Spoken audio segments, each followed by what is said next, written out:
If I have proven nothing else during the course of this miniseries, it is that Port Arthur truth can only be described as a furious conspiracy community. The constant death threats against John Howard, the resentful moans of having lost their guns, and the ostracization they feel from the mainstream make for a hell of a lot of angry people, still simmering in rage 26 years on. Pats and their peers in the Australian right-wing libertarian populist movement are not rational. Their theories are scantily evidenced, and they are in stark and quite offensive contrast to the works of people like Gary Webb or Brian Deere. These are tightly referenced, overbearingly thorough, and cohesively told. Instead, Pat theories are kind of like a Sudoku puzzle. It has taken me 8 hours to explain them because knowledge of one thing requires awareness of the political context and then the relative knowledge of other theories. This complexity is horrible for the debunker, but it is absolutely brilliant for the Port Arthur truthers because they rely on the smoke and mirrors of political jargon to hide how ridiculous their theories actually are. You know, none of it is convincing, but there's just quite a lot of it. This is where we must return to something I only touched upon in the conclusion of part 3. It is a vague unease that Port Arthur truth feels. It is not genuine, justified belief. They do not believe the massacre happened in the same way that they believe the sun rises in the morning and sets in the evening. They see the massacre as a kind of hypothetical, a thought experiment, if you will. Sure, people died, and some people might have been harmed, but the event can only have happened according to their own politics. Analysis of popular conspiracy theories often end by saying that the theories function as a kind of epistemic critique. You know, flat Earth is actually an alternate epistemic position on science. Literally everything is going wrong right now. Anti-vaccine people stand for skepticism of medical authority. They are ways to view society as a whole. And this is all well and good, but these sources rarely expand upon and examine what the epistemic critique is in a meaningful way. And this is because, to put it bluntly, it is really hard to express what an epistemic critique is. I do not begrudge any authors or creators who do not go into the weeds of this topic because it is very difficult. It requires the writer to bend over backwards and attempt to explain how other people experience reality. I want to explore this critique in this video using Port Arthur truth as a case study. I have provided 8 hours of content before this video. In the first episode, I provide a history of the Port Arthur massacre. In the second episode, I create an ethnographic analysis of this conspiracy theorist movement. And the third episode is dedicated to debunking the theories. So, I assume that you have at least watched a little bit of that content. I am not going to stop and debunk every single theory as I go, because I have already done that. At the same time, if you are interested in the intellectual side of conspiracism, this is also the video for you. I want this to be a general resource that people can use. You don't have to know everything about Port Arthur truth to understand it, because we're going to be talking about a lot of psychology and philosophy of conspiracy theory. The problem, however, is that psychologists, philosophers, sociologists, historians, and other various fields of study tend to exist within their own islands of knowledge. Each field has its own interesting takes, but they rarely cross-pollinate with each other, and because of that, they do not build each other up. These silos of knowledge are restrictive. A psychologist cannot cite a philosopher and get through the process of peer review, and a philosopher who exclusively cites psychologists will read as terribly dry.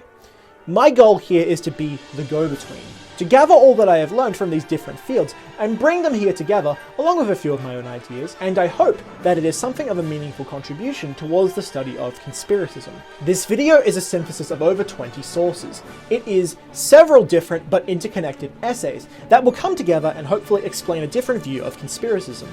I aim to be academic, but I also want to come across as human. This is because I want to understand my own empathy for Port Arthur truthers, and I want to figure out how we can get them out of this movement. It is here that we must explore the psychology and philosophy of conspiracy theory. Hey, let's go do some science.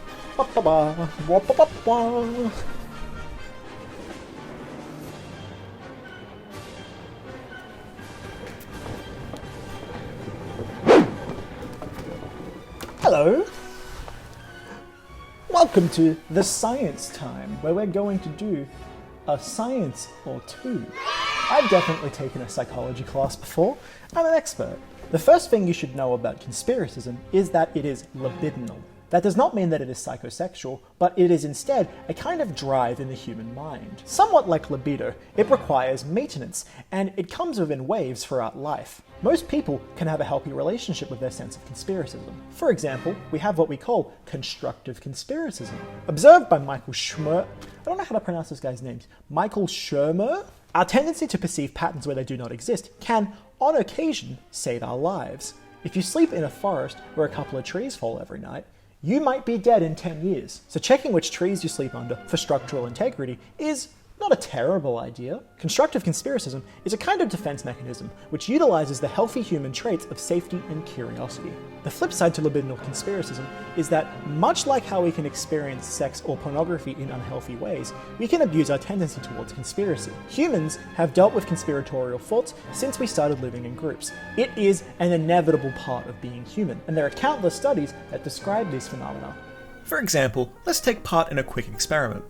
This is known widely as the triangle experiment from 1944.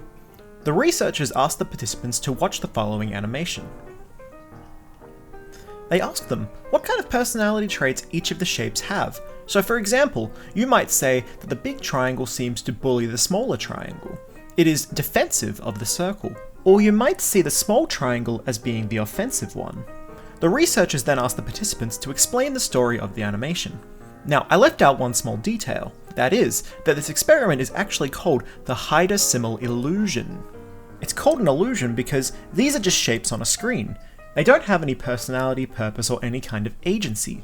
What the researchers wanted to explore is how human beings can project meaning onto meaningless things. We are agency-seeking creatures, and we like to understand the world through active agents who make clear consequences. Randomness is an uncomfortable feature in the human psyche, and you probably wouldn't even need me to tell you about those questions about the shape's personality types because, well, the part of your brain that seeks agency is libidinal. It is a force that happens almost automatically to you. It's quite funny, actually. I know that I struggle with it. Ever since I started all of this research, I've become more self-aware of my own conspiratorial impulses. But I am beholden to my body. There is an intellectual part in my brain that might work as a filter to this emotional part of the brain. But that can't filter everything. Intellectually, I know I am wrong about something sometimes, but the libidinal force will not stop. It's like there are two different forces in my mind. Daniel Kahneman and his longtime research partner, Amos Tversky, I don't know, it's like Russian or something. Amos Tversky? Daniel and Amos wrote a lot about the psychology and probability of perception. In fact, Kahneman won the 2002 Nobel Peace Prize for Economics for their work. Amos died and he received the award posthumously. They won this award for their theory of System 1 and System 2. This is a psychological theory in the same vein as Nietzsche's idea of the Apollonian and the Dionysian. That being, two parts of the human mind being respectively concerned with impulsivity and rationalization. Malcolm Gladwell refers to System 1 as the blink. Nassim Nicholas Taleb refers to them as the experiential and the cognitive. But I find the most intuitive explanation of these systems comes from journalist Dan Gardner. System 1 is what he refers to as gut. Gut works without our conscious awareness, and it is as fast as lightning. Feeling is the source of snap judgments that we experience as a hunch or an intuition, or as emotions like unease, worry, or fear. A decision coming from feeling is hard or even impossible to explain in words. You don't know why you feel the way you do, you just do. Gut is effortless, automatic, fast, opaque, parallel processed, and can lead itself to errors. It is what we call intuition, and performs quick acts of prowess. It is highly emotional, it produces shortcuts, heuristics that allow us to function rapidly and effectively. The Dionysus impulse to the intellectual Apollo, what Gardner calls the head, is what we call thinking. It is what you use in the classroom, as it is effortful, reasoned, slow, logical, serial, progressive, and self-aware. It makes fewer mistakes, and since you know how you derived your result, you can retrace your steps and correct them in an adaptive manner. They both agree that head forces itself to adhere to an implemented set of rules. When it comes to our heads, we can be introspective and we can explain our rational thought patterns, but we can't quite figure out why gut comes to the certain conclusions it does. Both authors point out meaningful flaws in the gut, but they also sing its praises. When you spend a lot of time repeating and practicing the same activity, it eventually becomes second nature. Taleb refers to this as heuristics. It's a kind of muscle memory, intuition, a mental shortcut. This is the feeling of expertise. In contrast to this large benefit, Gardner describes the many flaws of our gut impulses. Gardner tells the story of Alberto Gonzalez, who gave a speech to the National Center of Missing and Exploited Children. And by far, the greatest threat is the one posed by sexual pedophiles and predators. And we are here today to discuss what else can be done to protect our children from those cowardly villains who hide in the shadows of the internet. As an attorney general, he's claimed that at any given time, 50,000 predators are on the internet. It had some gravitas. Gardner did some original research and found that this claim was a complete fabrication, but he is careful to point out that this claim feels like it's true. The problem, as usual, lies in the division between head and gut. It's head that scoffs at the 50,000 pedophiles figure. Gut isn't so sure. What's happening here is that gut is using something psychologists call the anchoring and adjustment heuristic. When we are uncertain about the correct answer and we make a guess, gut grabs hold of the nearest number, which is the most recent number it heard. Head then adjusts, but adjustments tend to be insufficient, leaving people's final estimates biased towards the initial anchor value. So, this anchoring rule is clearly subjective, but there is something interesting here. Kahneman himself is very skeptical of the anchoring rule of judgment. He speaks about the 1989 Allah scare. This is the story of an American pesticide which was sprayed on apples. Dimeticide, which has been sprayed on apples for more than 20 years, breaks down into another chemical called UDMH. This chemical had a small chance of causing cancer in mice. The EPA's acting administrator, Dr. Jack Moore, acknowledged that the EPA has known about the cancer risk for 16 years. There's no question if it was a new chemical, not yet on the market, and it was brought to the agency to be evaluated, that it would not get on the market based on the data that was available. It caused consumers to discontinue their purchase of apples, pour apple juice down the drain, and consider apples as dangerous as toxic waste. Kahneman points out that even if there was a small chance of mice getting cancer, this does not mean that the average consumer was really in danger. Kahneman's point is that we are creatures who are very bad at measuring probability in our heads. As he says in his book, every parent who has stayed waiting for a teenage daughter who is late from a party will recognize the feeling. You may know that there is really almost nothing to worry about, but you cannot help images of disaster from coming to mind.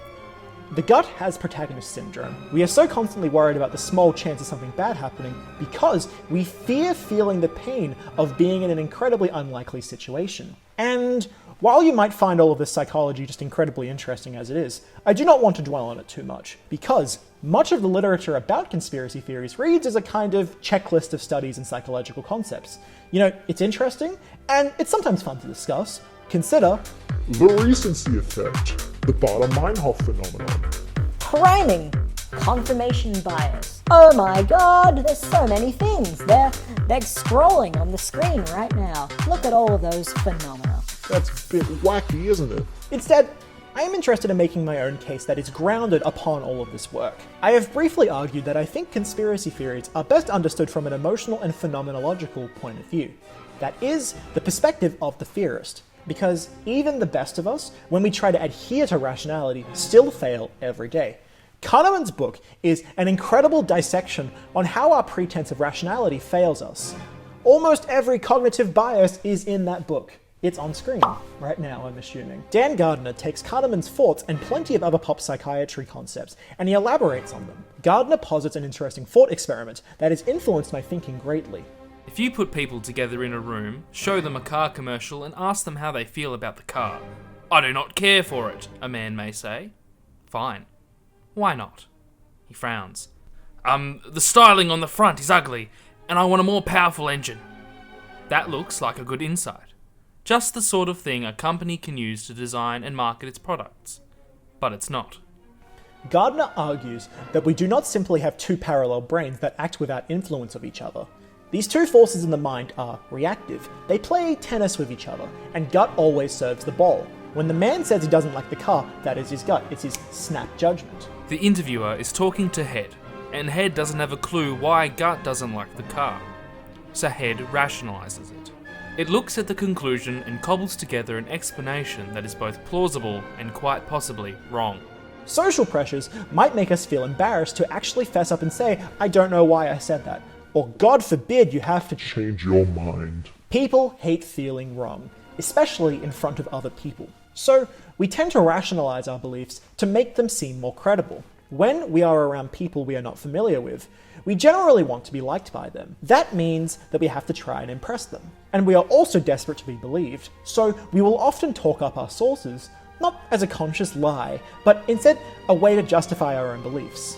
That impulse right there is what I personally believe is the seed. Conspiracism begins life as an innocent enough gut feeling. I spoke to someone who was close to me once, who was an avid Port-Arthur truther, and when he first told me about the massacre on the news, he said he immediately felt something was wrong. Like, immediately, something bad happened, it was a conspiracy. And I can only imagine that other people felt the same thing. The big incident must have had a big cause. It cannot be what it seems. Conspiracism might start as a gut impulse, but it lives or dies under the assessment of the head. The head can soothe this feeling of wrongness by assessing evidence. But this is where we come back to conspiracies. People believe that they can rationally begin to believe in a conspiracy theory, that they are intelligent and diligent enough to do their own research and then come to their very own conclusions. But conspiracies are inexplicably tied to ideology. Consensus of conspiracy research concludes that conspiracy is neither intrinsically left or right-wing. It does have its biases, though. 9/11 truthers were more likely to be left-wing, and birthers were overwhelmingly right-wing. Further studies in America have shown that whichever side loses an election is far more likely to argue that the winner conspired to rig the vote. Our political ideologies influence what we perceive to be fair in the world. This is one of the reasons why Port-Arthur truth is overwhelmingly right-wing. The non-extremist left-leaning person is generally against guns, whereas right-wing libertarians are more likely to see any government mandate as oppression. We can understand that with a cocktail like this, a movement like Port-Arthur truth can be born. Gut feels that something is wrong, and the anchoring rule, which is relative to a person's experience, is more likely to yield a result that an opposing political party conspired to take away their guns specifically. This is where we get to return to Muirhead and Rosenblum's concept of the new conspiracism. Because there is a problem with this model of understanding conspiracy theories. They argue that the desire for evidence has waned in recent years. While yes, the gut might prompt the brain to do its research, there is a very likely chance that the brain will come across evidence that contradicts its worldview. If you believe that Port Arthur was a false flag attack, and then you observe that the state provided credible and sound reasons for going forward with gun control, that is going to create cognitive dissonance between your gut ideology and your observed state of affairs. Conspiracists have quite a knack for ignoring evidence that doesn't suit their idea of how the world works. At the very least, the conspiracists of old had to do some major mental gymnastics to duct tape these two together. The new conspiracism bypasses cognitive dissonance altogether by not bothering with the exhaustive reasoning in the first place. The new conspiracism is based upon verbal gesture. It is the assertion that justifies the conclusion. In addition to shedding explanation, the new conspiracism shed political theory.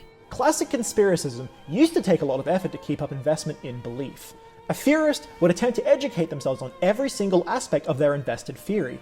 No stone would stay unturned. But the new conspiracist delights in becoming untethered by the burden of proof. An easy comparison to make here would be to say that the new conspiracism is the id, the gut to classic conspiracism's head or ego.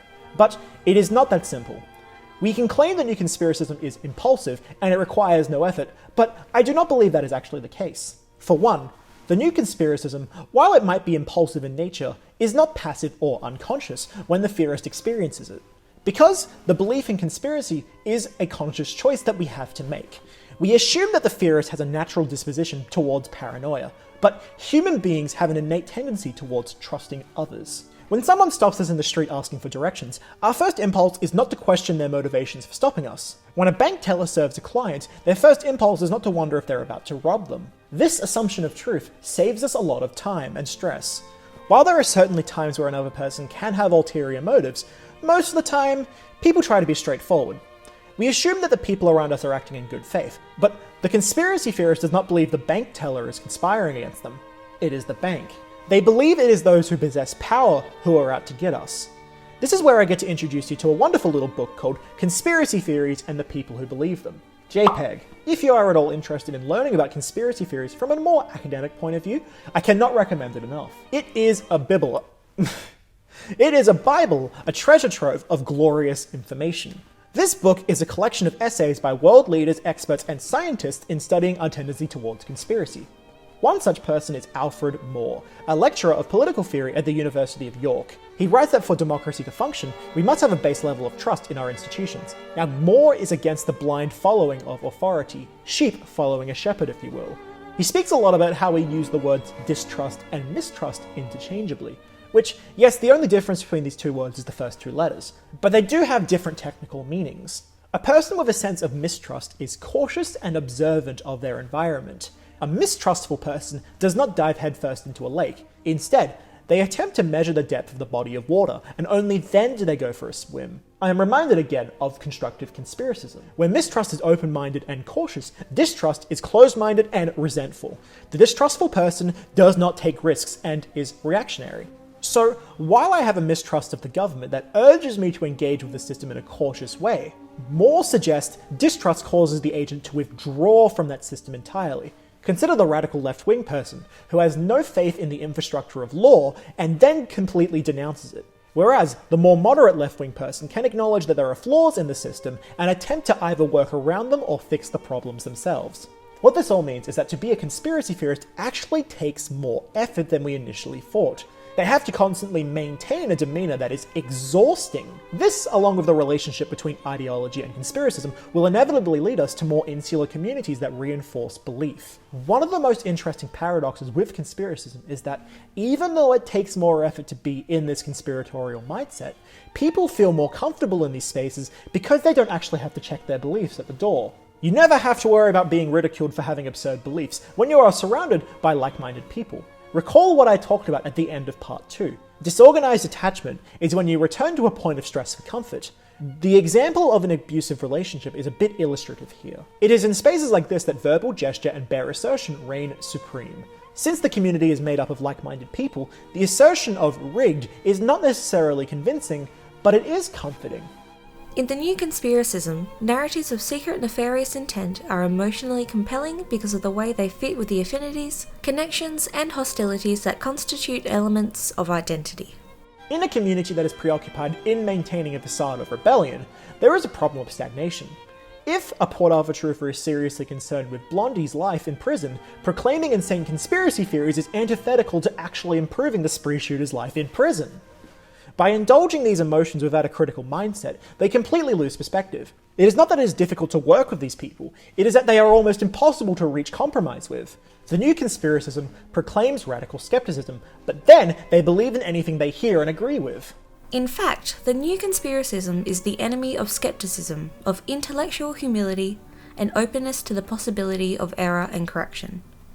They are without residual doubt that things are as they represent them. So, when the new conspiracism doubles down, it corrodes both knowledge and skepticism. In the podcast Finding Q, journalist Nikki Wolf remarks that he was stunned to hear so many people got into QAnon because they heard other people's crazy remarks. And when they heard them, they thought, well, they must have some serious evidence to say something like that. This is what is so insidious about the new conspiracism. While it might be fine within a vacuum, it is the theorist's indifference to truth, and the pain that comes from spreading pseudo-intellectual bullshit that is so worrying here. So, this begs the question, doesn't it then? What are some of the emotional motivators that they use to justify their actions?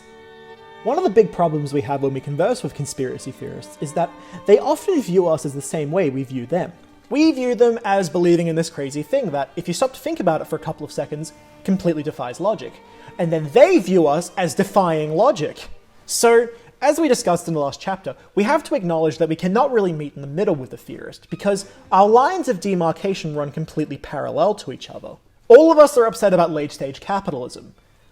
They're upset for a very different and often very anti-Semitic reason. So, since conspiracy theorism is a kind of lifestyle that a person can fall into, it's worth trying to understand how they can go about their lives while believing in absurd conspiracies with no bearing in reality. Now, there are plenty of books out there that talk about this phenomenon in the micro, any number of psychological biases and socioeconomic factors that have been cited. And while I think they're all very interesting and important, they tend to pathologize the belief in conspiracy. And to not pathologize this belief is a tightrope that every single author and scholar must walk. So, before I move on, Conspiracy theories are not a virus. They do not dispassionately and randomly invade the minds of otherwise normal and unsuspecting citizens. Even if I have discussed research suggesting that some people might be more susceptible to the conspiracy belief than others, that does not imply that it is ever simple or easy to get through to the conspiracy theorist. We simply need to be aware of absurd thoughts and logically weed them out with evidence and reason. I want to talk about a few niche and interesting ideas that I haven't seen brought up in discourse before. I'll say from the outset that these are all my personal opinion, and while I do cite academic research, my anecdotes are neither universal nor scientifically provable. It is obvious to me why the first theory I'm going to discuss has not been discussed by conspiracy scholars. And that reason being, no sane person wants to compare the conspiracy theorists to people convicted of crimes. I mean, theorists are already pretty sensitive about people stereotyping and then making fun of them. So, before we get into it, it is very rare that conspiracy theorists are criminals. In the same way that it is rare that clowns are murderers.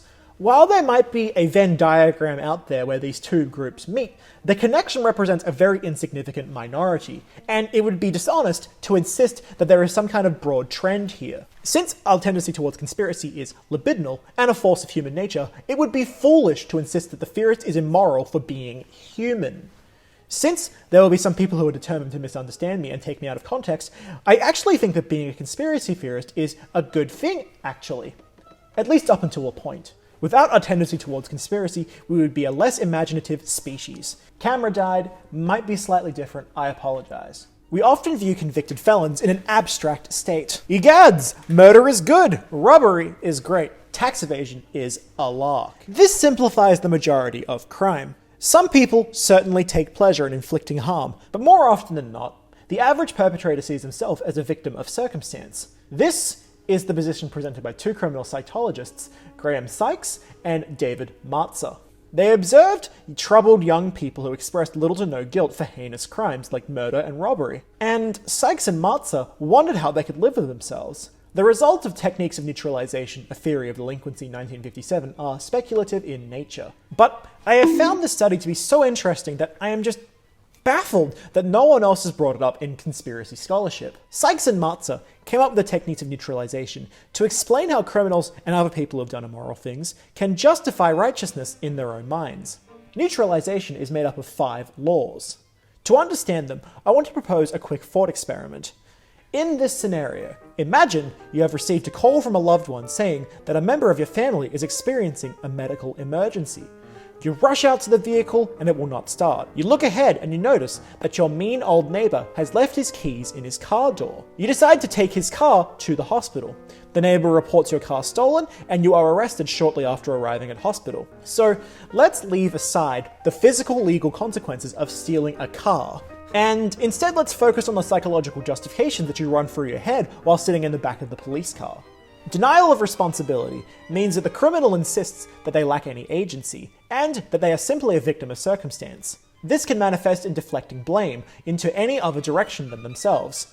Instead of accepting responsibility for being late for a meeting, you likely curse your watch for being 10 minutes late. In this scenario, you are likely to blame the owner of the car for leaving his keys in the ignition while unattended. You fixate on the overwhelming forces that are against you. You believe that you had no other choice if you were to make it to the hospital in time. 2. Denial of injury. The criminal rationalizes the nature of their crime.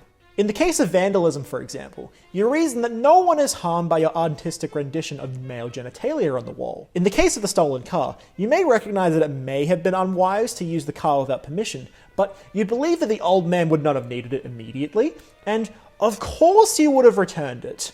He was not hurt by your use of the car. It would have been different if he was in the car at the time. You rationalize that in the grander scheme of things, or as Sykes and Martzer put it, this behavior does not really cause any great harm, despite the fact that it runs parallel to the law. 3. Denial of the victim. The criminal denies that there is a victim in the crime. In the broader sense, the criminal might view themselves as a bit of a Robin Hood type, only committing violence against those who really deserve it. They may have used immoral methods, for sure, but it was only in service of a righteous cause. In our case, the fact that the car was stolen is incidental when considering someone you cared about was in hospital and that you wanted to be there just in case they passed away. 4. Condemnation of condemners. The criminal refocuses their attention onto authorities. In changing the subject, they question the morality of the condemners. In our case, you might wonder why the police are arresting you instead of a real criminal.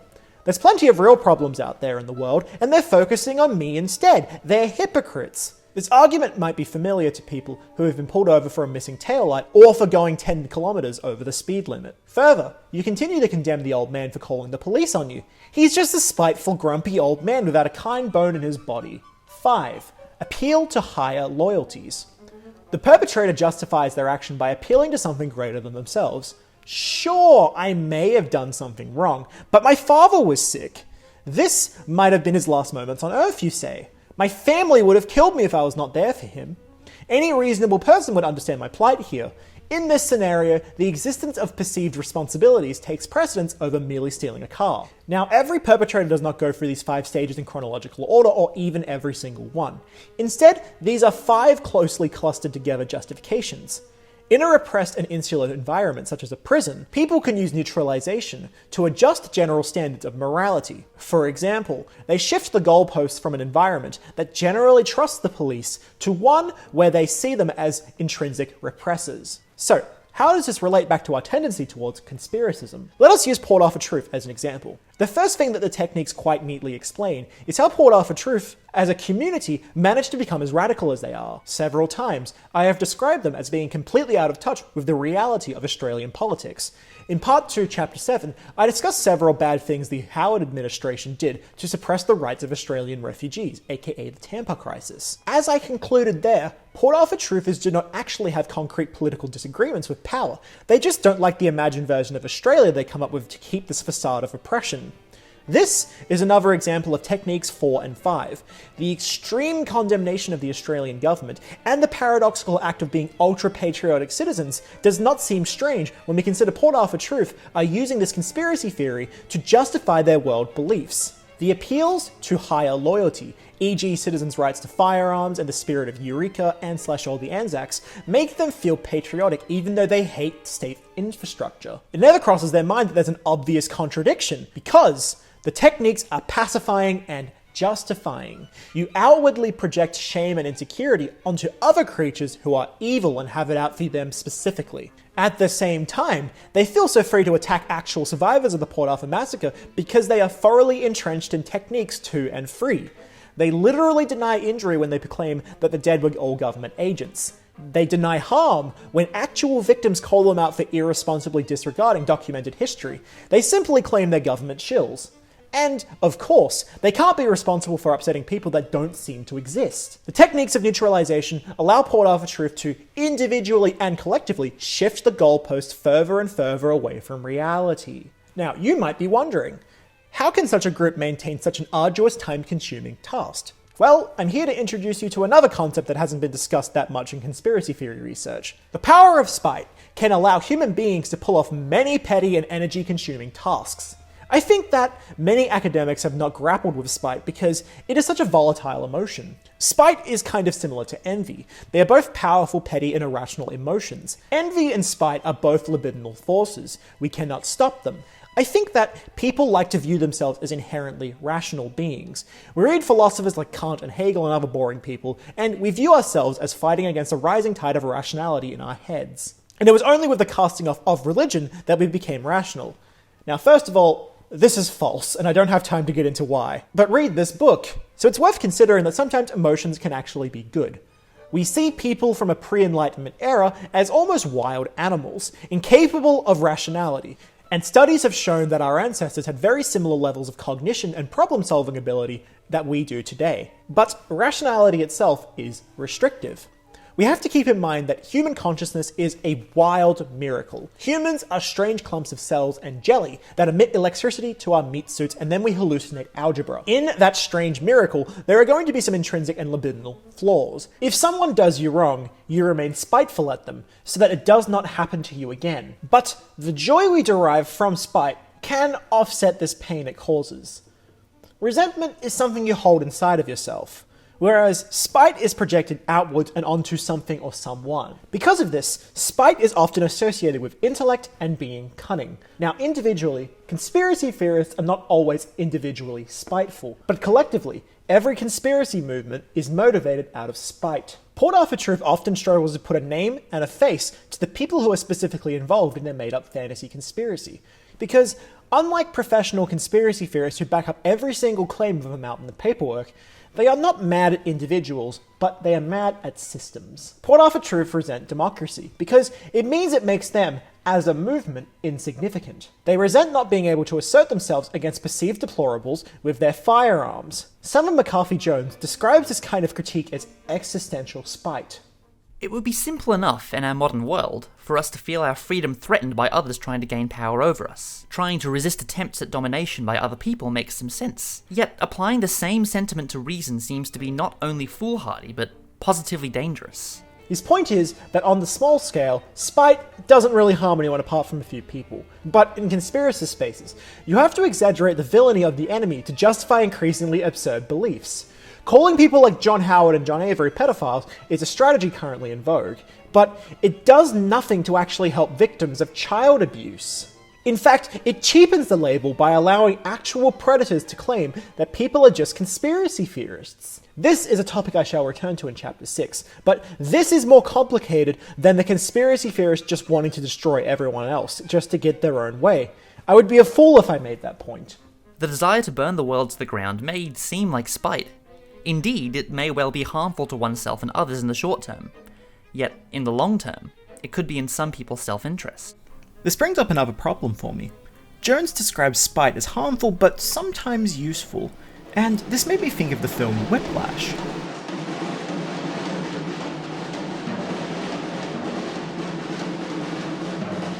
Whiplash is a film about a drumming student named Miles who is desperate to be one of the greats.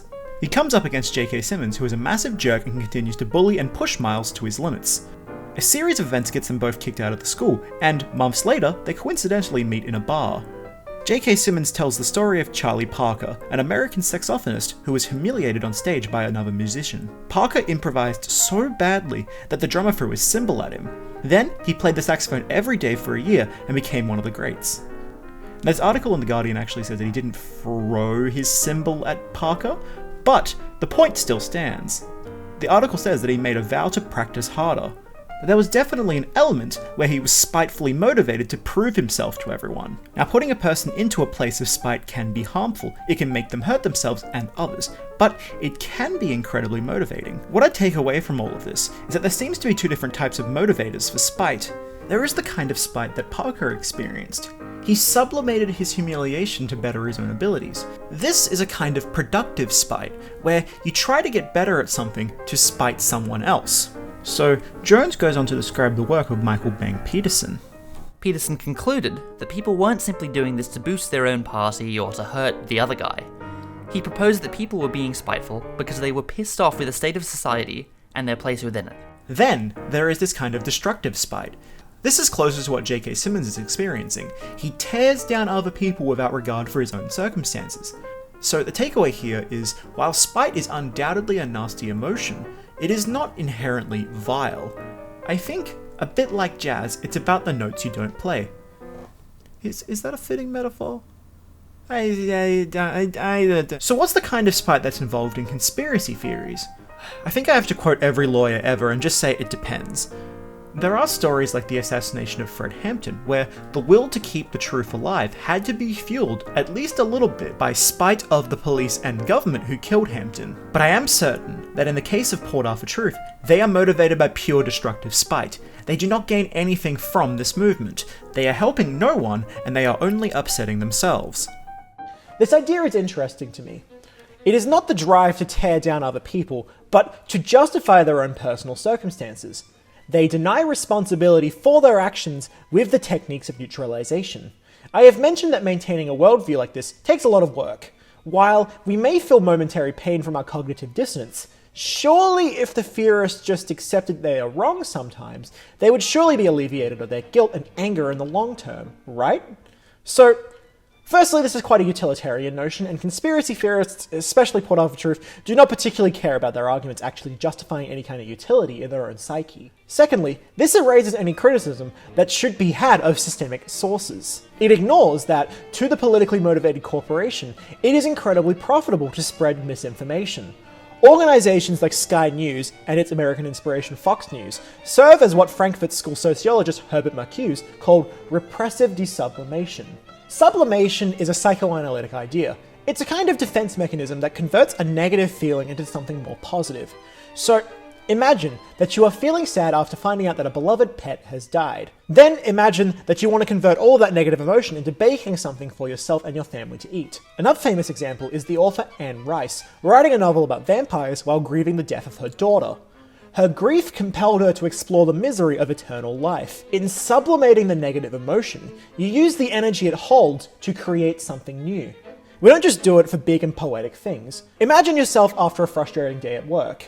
Going home and playing a violent video game is a way of blowing off steam and working through our frustration. But according to Marcuse, this process is actually repressive, which was the case for most things in the Frankfurt School. We have all heard the cliche argument that video games make the youths more violent.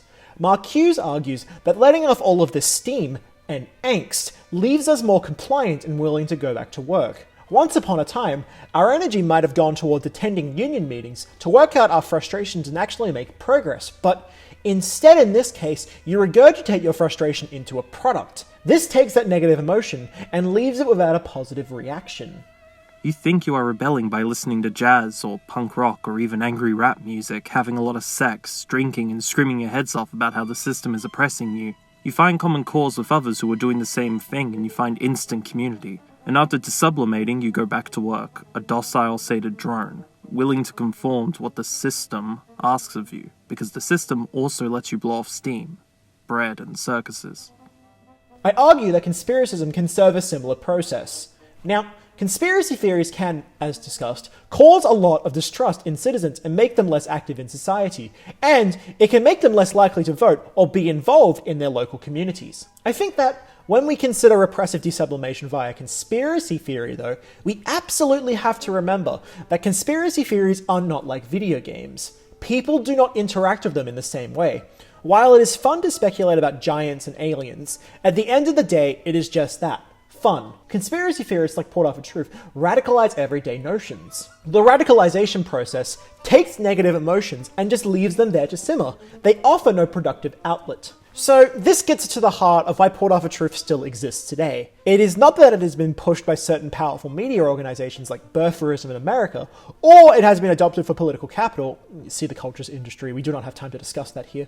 But it is because they are fueled by resentment. I have discussed at length how Port Arthur Truth feels resentful towards the Australian establishment, and I must reiterate here, I do not like our government very much. But, as we have discussed, they do not have specific issues with the Australian government or even John Howard. They feel as if they have been robbed. Robbed of what exactly? Well, their dignity for one. When the vote went against them, instead of adapting, they clung onto their absurd conspiracy theory to deny any kind of moral or systemic critique of why gun control is good. The politics of entitlement is a fascinating topic, and one day I would love to discuss it at length. But as a taster, I would like to bring up another sociologist named Michael Kimmel. Kimmel is something of an oddball, a small Jewish man who hung out with neo-Nazis to figure out what made them tick. Kimmel has written a lot about masculinity in the context of hate movements, and while I find his work to be fascinating, his ideas are applicable across the gender spectrum. It is also unfortunate that he's been accused of sexual misconduct and subsequently retired early. This man is super cancelled. And while that is a shame because his ideas are so interesting, I'm not here to talk about his character as a man, a scholar, or a self-identified feminist. I am here for his ideas, and we're going to discuss those here. In this JPEG, Angry White Men, he wants to figure out why average contemporary men are so angry all the time. A concept of his that I've found to be exceedingly useful is the idea of aggrieved entitlement. Aggrieved entitlement is made up of two emotional forces. A person, this is Jim. Jim wants something he doesn't have. This is not gluttony or coveting. Jim feels he deserves the thing. This kind of entitlement is more existential. It is rage directed at systemic issues. It is the feeling that as we grow up you are promised something, whether that be a good career, wealth, sex, or power. It comes from a place of frustration, and it manifests itself in angry men who feel like they've been cheated out of their rightful place in society. This is not merely scapegoating, because scapegoating solves an emotional problem for a limited amount of time. Aggrieved entitlement never really solves any problem. It exists as abstract resentful spite. We can endure the fact that we do not have something unless we feel that something has been taken away from us. We will then experience a sense of violation. The smoldering rage which comes from being cheated will be extended to the society that allowed us to be cheated. Jim does not just feel resentful about not receiving his promised reward for being a good citizen. He feels humiliated for following the mainstream in the first place.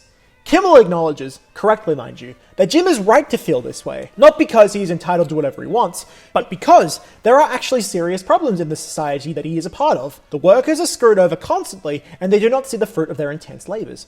Neoliberalism erodes unions, worker protections, benefits, and treats people as customers instead of being human beings with needs. Of course Jim feels unfulfilled in his life. Angry white men are genuinely floundering, confused and often demoralized. They experience that wide range of emotions, but their anger is often constructed from those emotional materials, given shape and directed at targets that serve other interests.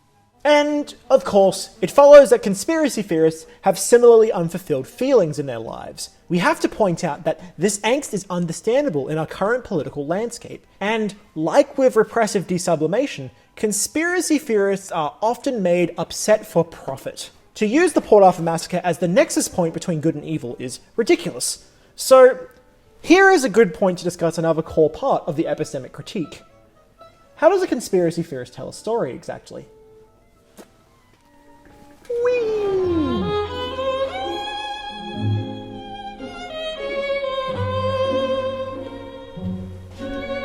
The annoying part of filming at home is that I have to look after my demon cat and make sure she's not super loud in the edit.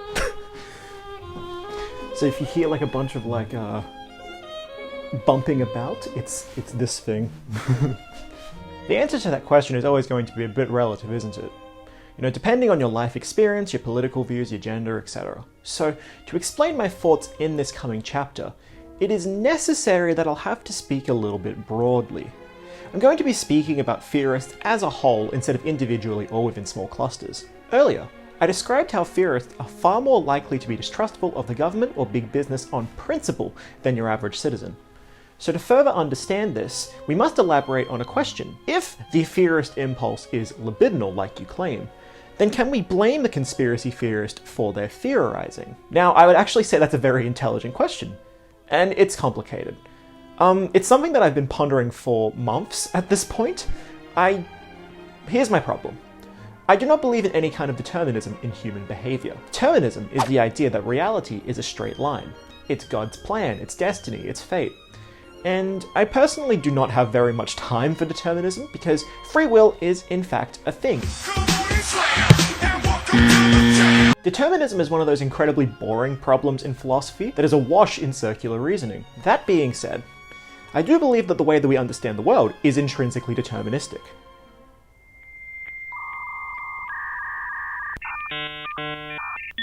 Yes, I know that sounds like a bit of an oxymoron, so allow me to elaborate. No one has articulated my thoughts about how we understand the world quite like best-selling author Yuval Noah Harari. This man writes one of the most interesting types of books out there. They're more than just history, sociology, and philosophy, but they're a kind of holistic analysis of humanity and society. One of the many ideas that Harari discusses in his book Homo Deus,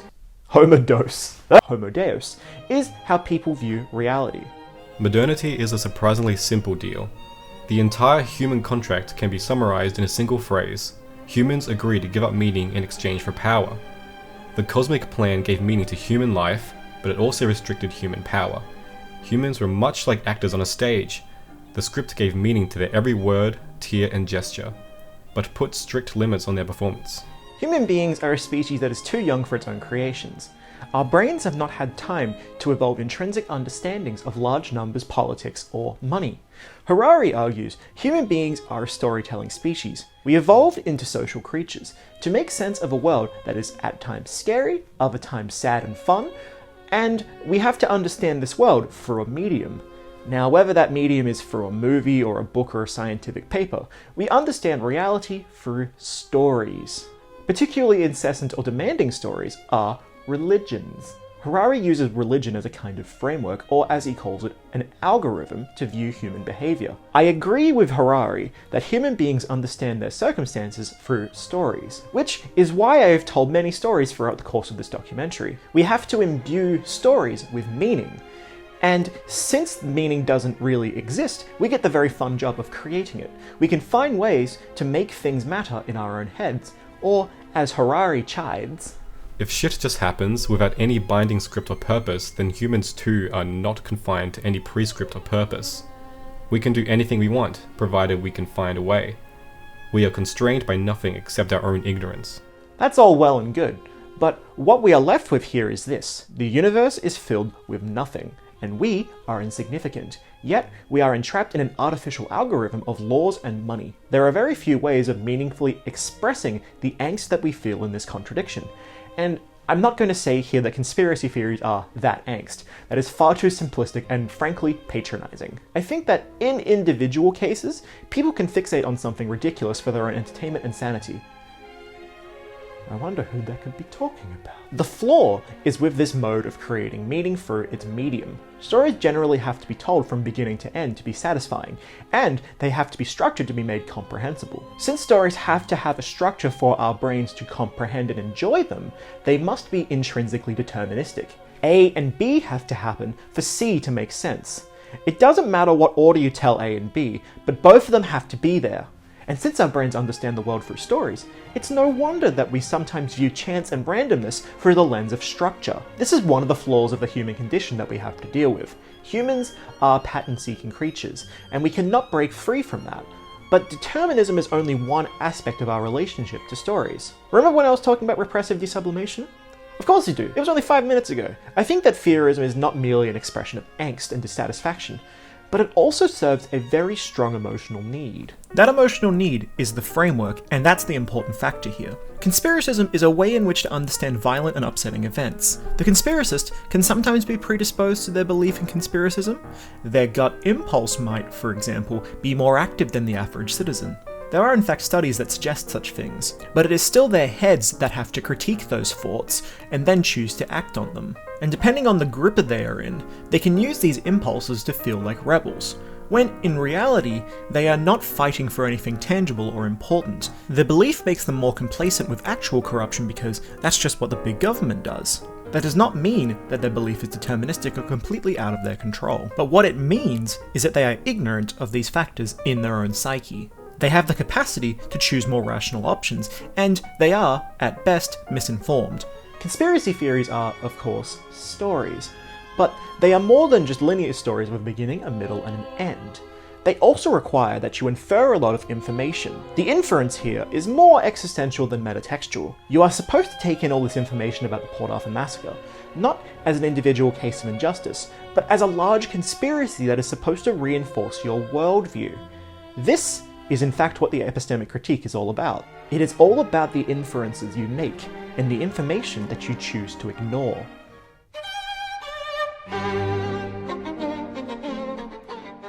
By most accounts, Friedrich Nietzsche was a bit of a weirdo. He wasn't one of the boys, as the kids might say. He was horrendously misogynistic. He was a bit of a crackpot opioid addict who lacked an appreciation for caring about people. Consider his notion of the eagle and the lamb. How all human relationships take on a predator and prey quality, and we ought to eat any lamb who isn't useful to us. I don't feel we're reading as eagles. No, bro. We look like assholes. They didn't turn out the way that I had envisioned. I'm getting more of a chicken vibe. Personally, I think that we should be more open to accepting the fact that we are, in fact, animals. But humans do not have a predator-prey relationship. We are a species that survived because we cared about each other. And since we're social creatures, we inherently need love and trust, and we need to care for and look after each other for us to be able to function as individuals. Like I mentioned, he was a misogynist, but he was really weird. In his book, Beyond Good and... Hey, there it goes. Hey, in his book, Beyond Good and Evil, several times he references women as being like cats. And he also has a very good phrase where he says, oh yeah, women who go to universities are lesbians. And that's always in my head. Like, why the fuck would you say that? It's funny to me how someone can be considered like one of the greatest philosophers of all time and then just say crazy shit. I could talk for a long time about the ideas of Nietzsche that I find repugnant and obviously wrong. I used to hate him just on principle. Everyone was wrong about him for considering him to be one of the great all-time philosophers. No, trust me, I haven't read any of his books. I've just seen quotes on the internet. I think that young people will sometimes do this because we want to be able to say that we are smart and anti-establishment. So we're like, oh, everyone loves this person, and I think he's dumb, that makes me smart. And that's a great take for a young person who isn't that smart to begin with. It's me, Austin! It was me all along, Austin! So, the reason why I'm bringing up the Walrus Man here is that I am, once again, perplexed over why conspiracy scholars have not borrowed more ideas from Nietzsche. In my research, it became more glaringly obvious that his concept of master and slave morality was so interesting and so applicable to conspiracy theory. And alas, I haven't seen any discussion about it. I feel as if I know the answer as to why it hasn't been touched by academics, and further why it's one of Nietzsche's less cited ideas. That would be the anti-Semitism. Now, do I think that Nietzsche was anti-Semitic in his heart? Obviously, I don't know. From what I have read, he seemed relatively progressive about Jewish emancipation in his time. In fact, it was one of the few things he was progressive about. Take this passage from Beyond Good and Evil. So, in the context of this, he's speaking about local politics in Europe at the time that the book was published. In response to anti-Semitic speakers not wanting Jewish people in their country, Nietzsche replies, "For which it would perhaps be a good idea to eject the anti-Semitic ranters from the country." I think what's interesting about this is that Nietzsche seemed to admire the Jews for their resilience throughout history. And when we consider that Nietzsche was an obnoxious nihilistic atheist, I think that really says something to me. But he certainly leans on some anti-Semitic tropes for his examples of slave morality. Scholar of Jewish history, where's the book? David Nirenberg, discusses the use of these tropes during the 17th and 18th centuries of philosophy. In a time like this, people were questioning the church's absolute authority, and I think Nirenberg puts it brilliantly. So philosophers of all political alignments, from liberals to anarchists to fascists, were constantly trying to figure out new ways to structure themselves politically. And as they thought through these questions about what the English call political economy, all of them drew on the theological and philosophical discourses. Which is also to say that as they thought through these questions, they often found themselves thinking, like their predecessors, in the long history of thought, with and about Jews. Philosophers had to read a lot of anti-Semitic literature, and this is because much of the teleological academia back then was about disproving the Jewish God. You know, you sit in a pig pen, of course you're going to get pig shit on you. This does not absolve them of their incredibly ridiculous biases. Consider Nietzsche and the weird cat girls. But it does help us understand how these people viewed their own stories. I hope that, in the context of this mini-series, you know that I'm coming from a place of good faith. I do not wish to spread any anti-Semitic ideas. I simply want to understand how this weird German man might be able to teach us a couple of things about conspiracy theorism. So, Nietzsche was incredibly interested in the origins of the words good and evil. He was an etymologist at heart. That is the academic term for studying the history of words, the origins of things. Much of his argument is based in etymology of the words good, bad, and evil, so it is worth exploring those here. He really liked the ancient Greeks, and he argues that they make for the best model for what he described as master morality. He observed that the Greeks worshipped a pantheon of gods who had factors in common with their leaders. Warriors worshipped Ares, sex workers worshipped Aphrodite, blacksmiths worshipped Hephaestus, hunters worshipped Artemis, etc. ContraPoints made an excellent video about the concept of master and slave morality in relation to envy. She humorously says that they were dumb jocks worshipping dumb jock gods. In doing this, they worshipped what they saw as the best qualities of themselves and their own civilizations. In the former case, when it is the rulers who determine the concept good, it is the exalted, proud states of the soul which are considered distinguishing and determine the order of rank. The noble human being separates from himself those natures in which the opposite of such exalted and proud states find expression. He despises them. It is important to remember that this is the vanity of the powerful. By virtue of their artificial power, they are like gods. The opposite of good here is bad.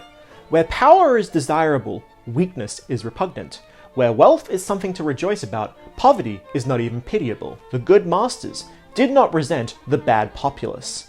They recruited them into their armies and they relied upon them for crops after all. They were mostly indifferent to their plight, and they focused more on partying and conquering. After all, such is a morality of self-glorification. So human civilization went on for thousands of years. Nietzsche describes the bad more thoroughly in his fascinating book on the genealogy of morals. Let us submit to the facts that the people have triumphed, or the slaves, or the masses, or the herd, or whatever name you care to give them. It so happened because of the Jews. So be it. In that case, no nation ever had a greater mission in the world's history. So Nietzsche sees this conflict in early history, the struggle between a pantheon of flawed gods like the ancient Greeks, and the rise of an all-powerful and intelligent perfect god like Jehovah. He's specifically using Jews to simplify this struggle, which of course is irresponsible because almost no Jews throughout history actually held any modicum of power. But the temples did lose out to the churches in the end. So it's a flawed analogy, but I think you can understand the point. It is further important to highlight that Nietzsche is not literally talking about masters and their slaves. He is using these as analogues for aristocrats and plebs. So the bad is the political power of the masses. With all of that in mind, slave morality is not the exact inverse of master morality. According to Nietzsche, it is something much darker.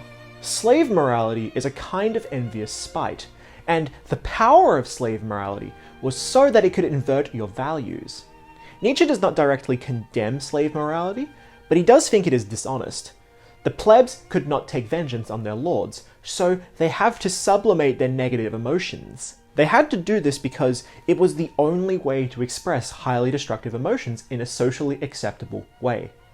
The inability to take seriously for any length of time their enemies, their disasters, their misdeeds, is a sign of the strong, magnificent individuals who possess a superabundance of power, which is agile, yielding, but which also heals injuries and allows one to forget. What respect for his enemies is found, indeed, in an aristocratic man, and such a respect is then a bridge to love. He insists on having his enemy to himself as his distinction. He will have no enemy but a man of honour. Nietzsche's point is that slave morality uses this inversion to justify the same goals by different means. This is what he means by dishonesty. So, what does it mean in terms of conspiracy theory? Well, I think that slave morality, at least some of its ideas, can help us explain some of the emotions that we see in conspiracy theory discourse. And just before we reach those, it's important to recognize that you might disagree with Nietzsche's assumptions on morality. So, for example, I do not believe that the angst of the working class is some kind of vindictive spite against the powerful. We have actual critiques of these systems, and they grow more valid by the year. But I do think it's important that we put Nietzsche's provocative nature in some context. The late great anthropologist David Graeber wrote in his fabulous book, Debt, the First 5,000 Years. I swear this is relevant. What Nietzsche is doing here is starting out from the standard common sense assumptions about the nature of human beings prevalent in his day, and to a large extent still prevalent, that we are rational, calculating machines, that commercial self-interest comes before society, that society itself is a kind of temporary lid on the resulting conflict. That is, he is starting out from an ordinary bourgeois assumption and driving them to a place where they can only shock a bourgeois audience. It's a worthy game and no one has ever played it better. But it's a game played entirely within the boundaries of bourgeois thought. It has nothing to say about anything that lies beyond that. So Graeber argues here that we are not supposed to take Nietzsche as a historian who completely explains the lives of people centuries ago. Instead, what he is doing is provocatively inverting standard values to see what we can learn from that act of inversion. So while he passionately argued for master and slave morality being real phenomena, he doesn't have any scientific evidence to back himself up. And further, many sociologists and anthropologists take these ideas as nothing more than fascinating thought experiments. Okay? So, I have three main ideas that I want to discuss here. I've often wondered what makes my own mistrust of the media different from the disregard of the truther. Now, the froggy! No! I nearly knocked the froggy off. So, Much of my skepticism about Port Arthur Truth comes from the fact that I do not believe that the Australian government is actually competent enough to do what truthers proclaim. Now, you cannot logic yourself out of a position you didn't logic yourself into. I know this, and the emotions that fester under a group like Port Arthur Truth come from a lot of anti-Semitism and rambling and libertarian nonsense. We can all see that this movement is irrational, but I believe that this deeply embedded distrust of power can be better understood with Nietzsche's ideas. Nietzsche believed that the powerless were more willing to embellish the power of their masters. It is not only because they underestimate the work that goes into being an all-powerful kind of group, but because they need the all-powerful so that they have something to identify themselves against. I'm going to explain this idea more in a bit, but these confabulations of conduct have to be understood against the delusional righteousness of the conspiracy theorist. When the aristocratic man lives confidently and is open to himself, the man of resentment, on the other hand, is not sincere or naive, neither honest nor candid with himself. His soul squints, his mind loves dark corners, secret passages and hidden doors. Everything covert appeals to him as his world, his security, his comfort. He is the master of silence, of not forgetting, of patience, of assuming a mode of self-deprecation and humility for a while. A race of such resentful men will eventually prove more cunning than any aristocratic race. They will respect cunning to a much greater degree, namely as something most vital to existence. Whereas cunning among aristocratic men is apt to be redolent of luxury and refinement. As we have discussed, Nietzsche believed that slave morality is dishonest, and I believe that certain types of theorism can be dishonest too. Port Arthur Truth claims to have serious doubts about Blondie's involvement in the massacre. They are not motivated by a sense of justice. Obviously, their arguments are flimsy at best, and justice requires that you support your beliefs with evidence. So, when the arguments do not work, they just cycle through different arguments, waiting for another one to work. That is what I've called the weapons loadout logic of this movement. There's a certain function to this, okay? The switching is less convincing for another party, but it is for themselves. They are to reinforce their own belief. This is because the man of resentment does not need such evidence. He only requires himself to exist within this plane of skepticism. We the good, we are the righteous. What they demand they call not revenge, but the triumph of righteousness. What they hate is not their enemy, no. They hate unrighteousness, godlessness. What they believe in and hope for is not the prospect of revenge, the intoxication of sweet revenge, but rather the victory of God, of the righteous God over the godless. God here is a symbol of indisputable justice. Keeping that in here. Port Arthur Truth might well be a secular movement, but the way that they need their evidence to work is anything but secular. Evidence does not work because their cause is divine. Supposed innocence is not the point. The act of skepticism is. There is a common aphorism that I've heard the moderate Port Arthur Truthers say. They say that they just need to know what happened, right? The case has to be opened back up because there's just all of this evidence about it now. So yeah, he might have done it, but we just need to know. They want a coronial inquest because of all of this new evidence. But there is nothing to investigate, since their evidence is thinner than paper, and there is nothing even written upon it. It is this desire to feel as if they themselves are righteous for having skepticism that is the motivator here. As if it was enough to justify a great day of awakening in which John Howard and Avery get their final comeuppance. So what makes this feel so maddening, at least to me, is that there is perfectly sound evidence that tells a more emotionally impactful and satisfying story than the conspiracy theories, right? And that is the mainstream story of survivors. Needless to say, the majority of Port Arthur Truth, the sympathizers, were terribly shocked by the massacre, and a lot of them needed a story in which to understand this inexplicable event. The mainstream story did not fit their politics, and since the real people were in pain, the theorists had to disregard the victims as liars. For theorists to properly understand that they have actually been lied to by grifters for social and financial capital is a tough pill to swallow.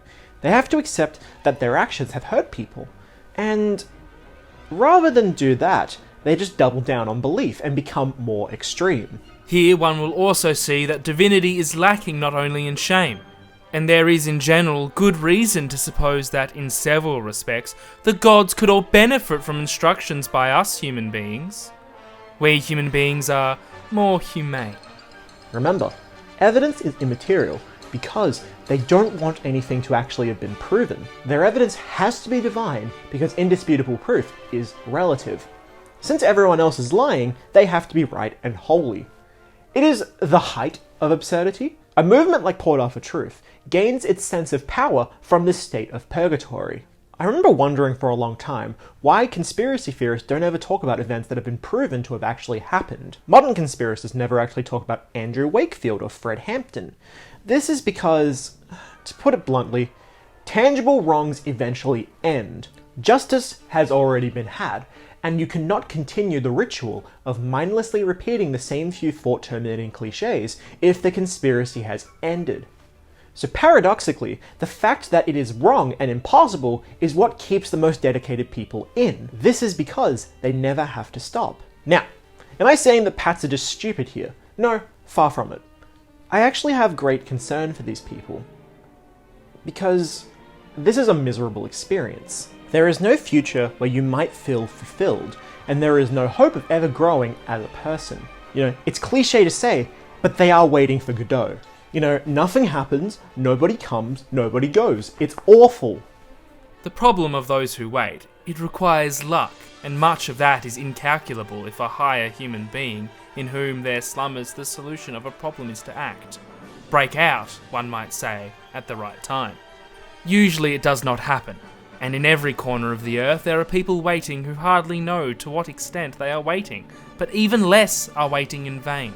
Sometimes the awakening call, that last chance when the best part of youth and the strength to act is discovered to his horror when he rose up, that his limbs had gone to sleep and his spirit was already too heavy. What is so painful about this state of existence, at least according to Nietzsche, is that inverting your social values was supposed to give you personal power, right? The resentful man at least has his schadenfreude to enjoy.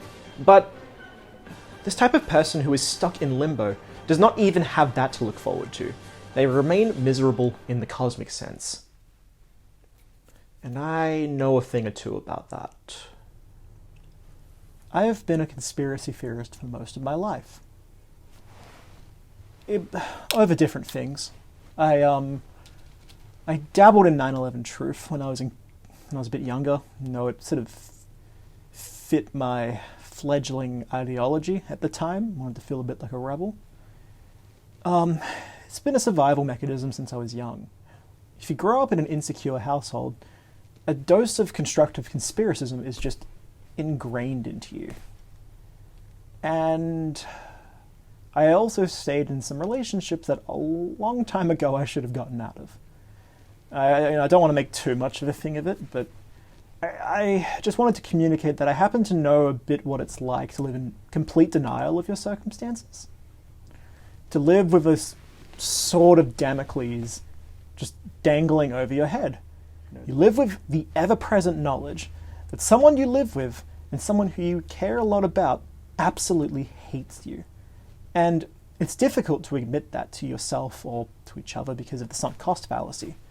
You know, it's incredibly difficult to accept your own role in your misery and actually take responsibility for the pain that you inflicted on another person. A person I cared about more than anyone else I've ever cared about in my life.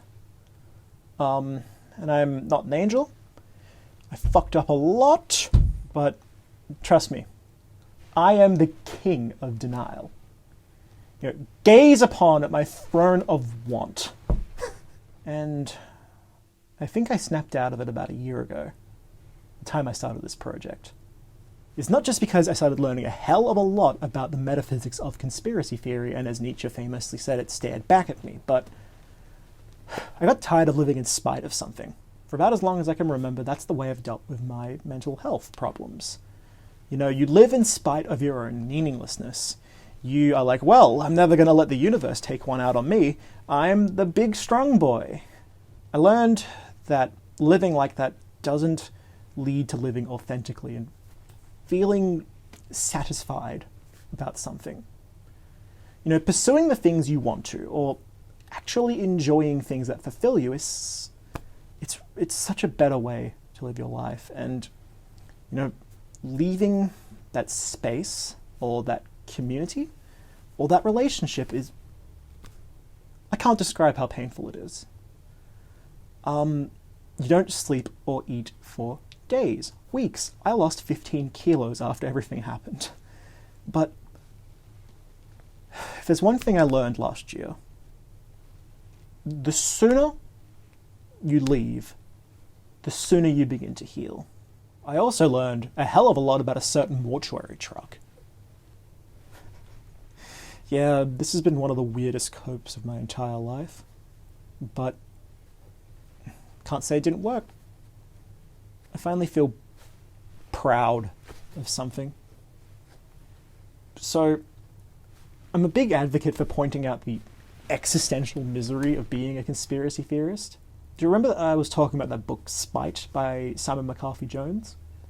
It was a book that I read and I didn't think I'd cite it that much, but there is one quote that really stuck with me.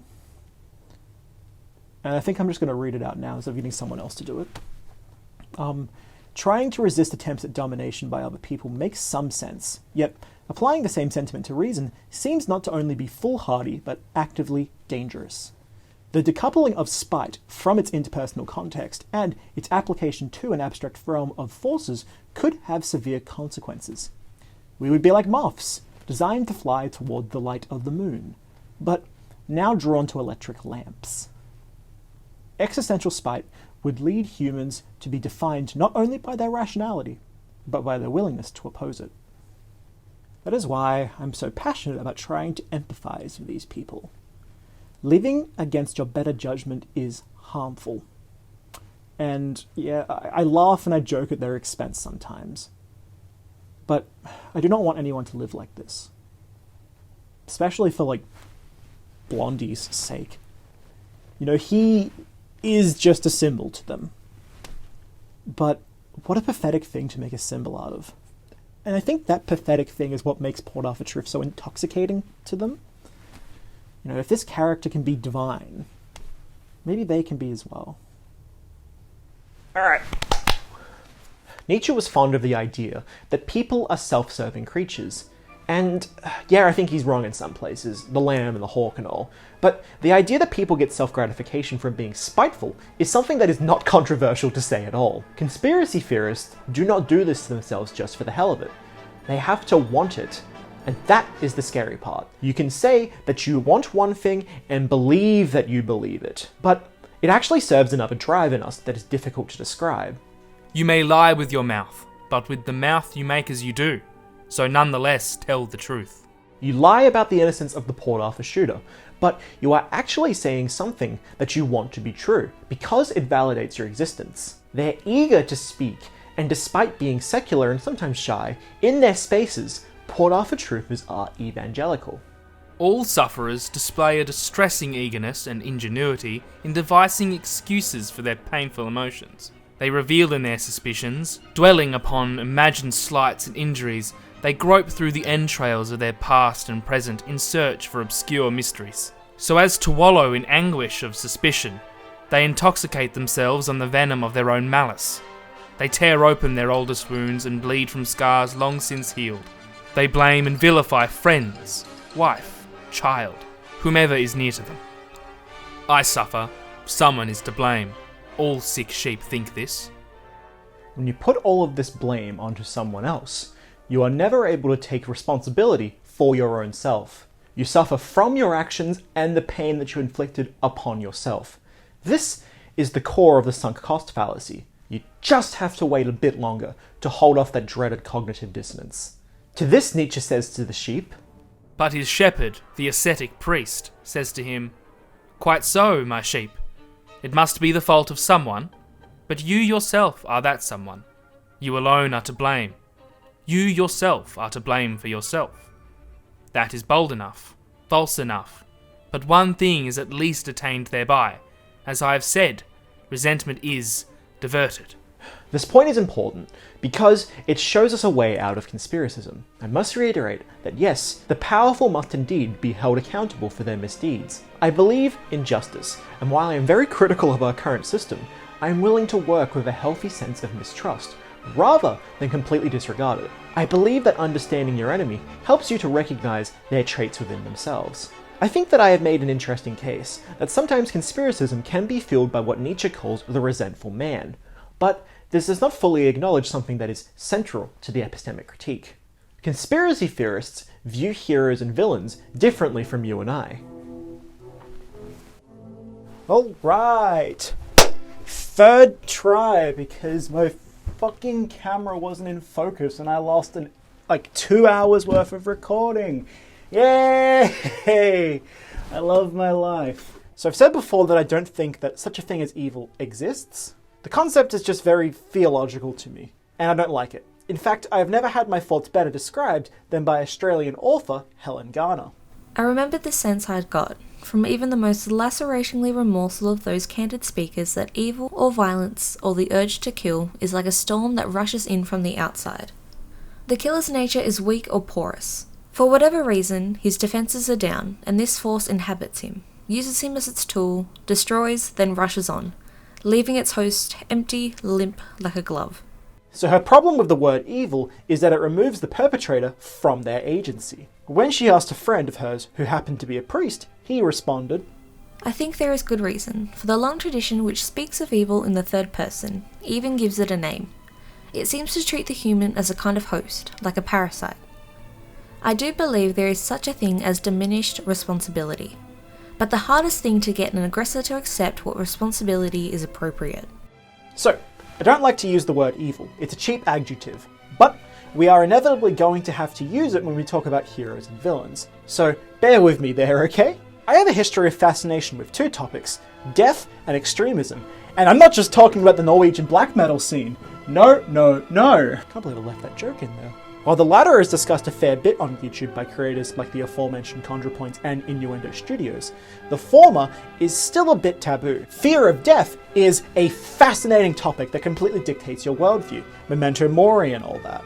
But I want to bring your attention today to a brilliant little book called The Denial of Death. I think it's that one. Ernst Becker wrote a lot about anthropology and psychoanalysis. He uses several different fields to explore the ways in which we try to create meaning against ultimate annihilation. Unfortunately, this does not always go to plan. There are several terribly boring and frustrating tangents he goes on.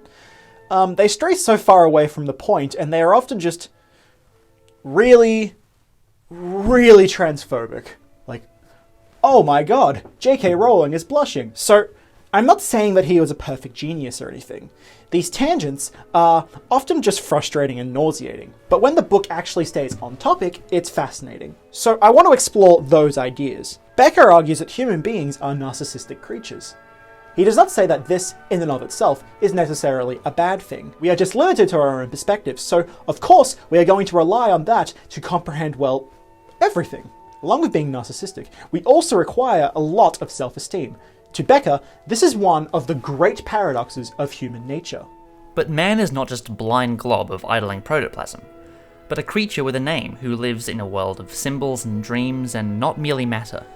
His sense of self-worth is constituted symbolically. His cherished narcissism feeds on symbols and an abstract idea of his own self-worth. The idea of needing others to recognize yourself is often called the looking-glass self problem. Created by sociologist Charles Horton Cooley, this is when we observe our own behavior from another person's perspective. Our entire concept of self is reliant on other people, and we often see our negative traits reflected back at us. Consider the emotion of cringe. I find that I cringe at myself sometimes. I think my mannerisms are weird, I don't like the flow of my voice, my eyes look everywhere but the exact space where I should be looking. Cringe is the anxiety that we are not living up to our idealized self. We get an emotional punishment for accepting cringe or shame or guilt, and because those feelings hurt emotionally, and the sensation is physical, we try to ignore them or not engage with them as much as possible. Personally, my life philosophy is that a minor thing that I do won't be remembered in 1 month. No, in fact, you'll likely forget it as soon as you switch off at this video. We are flooded with content, and because of that, I don't need to cringe over a mistake I made in the first video, because who the hell even noticed it, right? So, we don't like cringing because it deflates our egos. This is made up of two main ideas.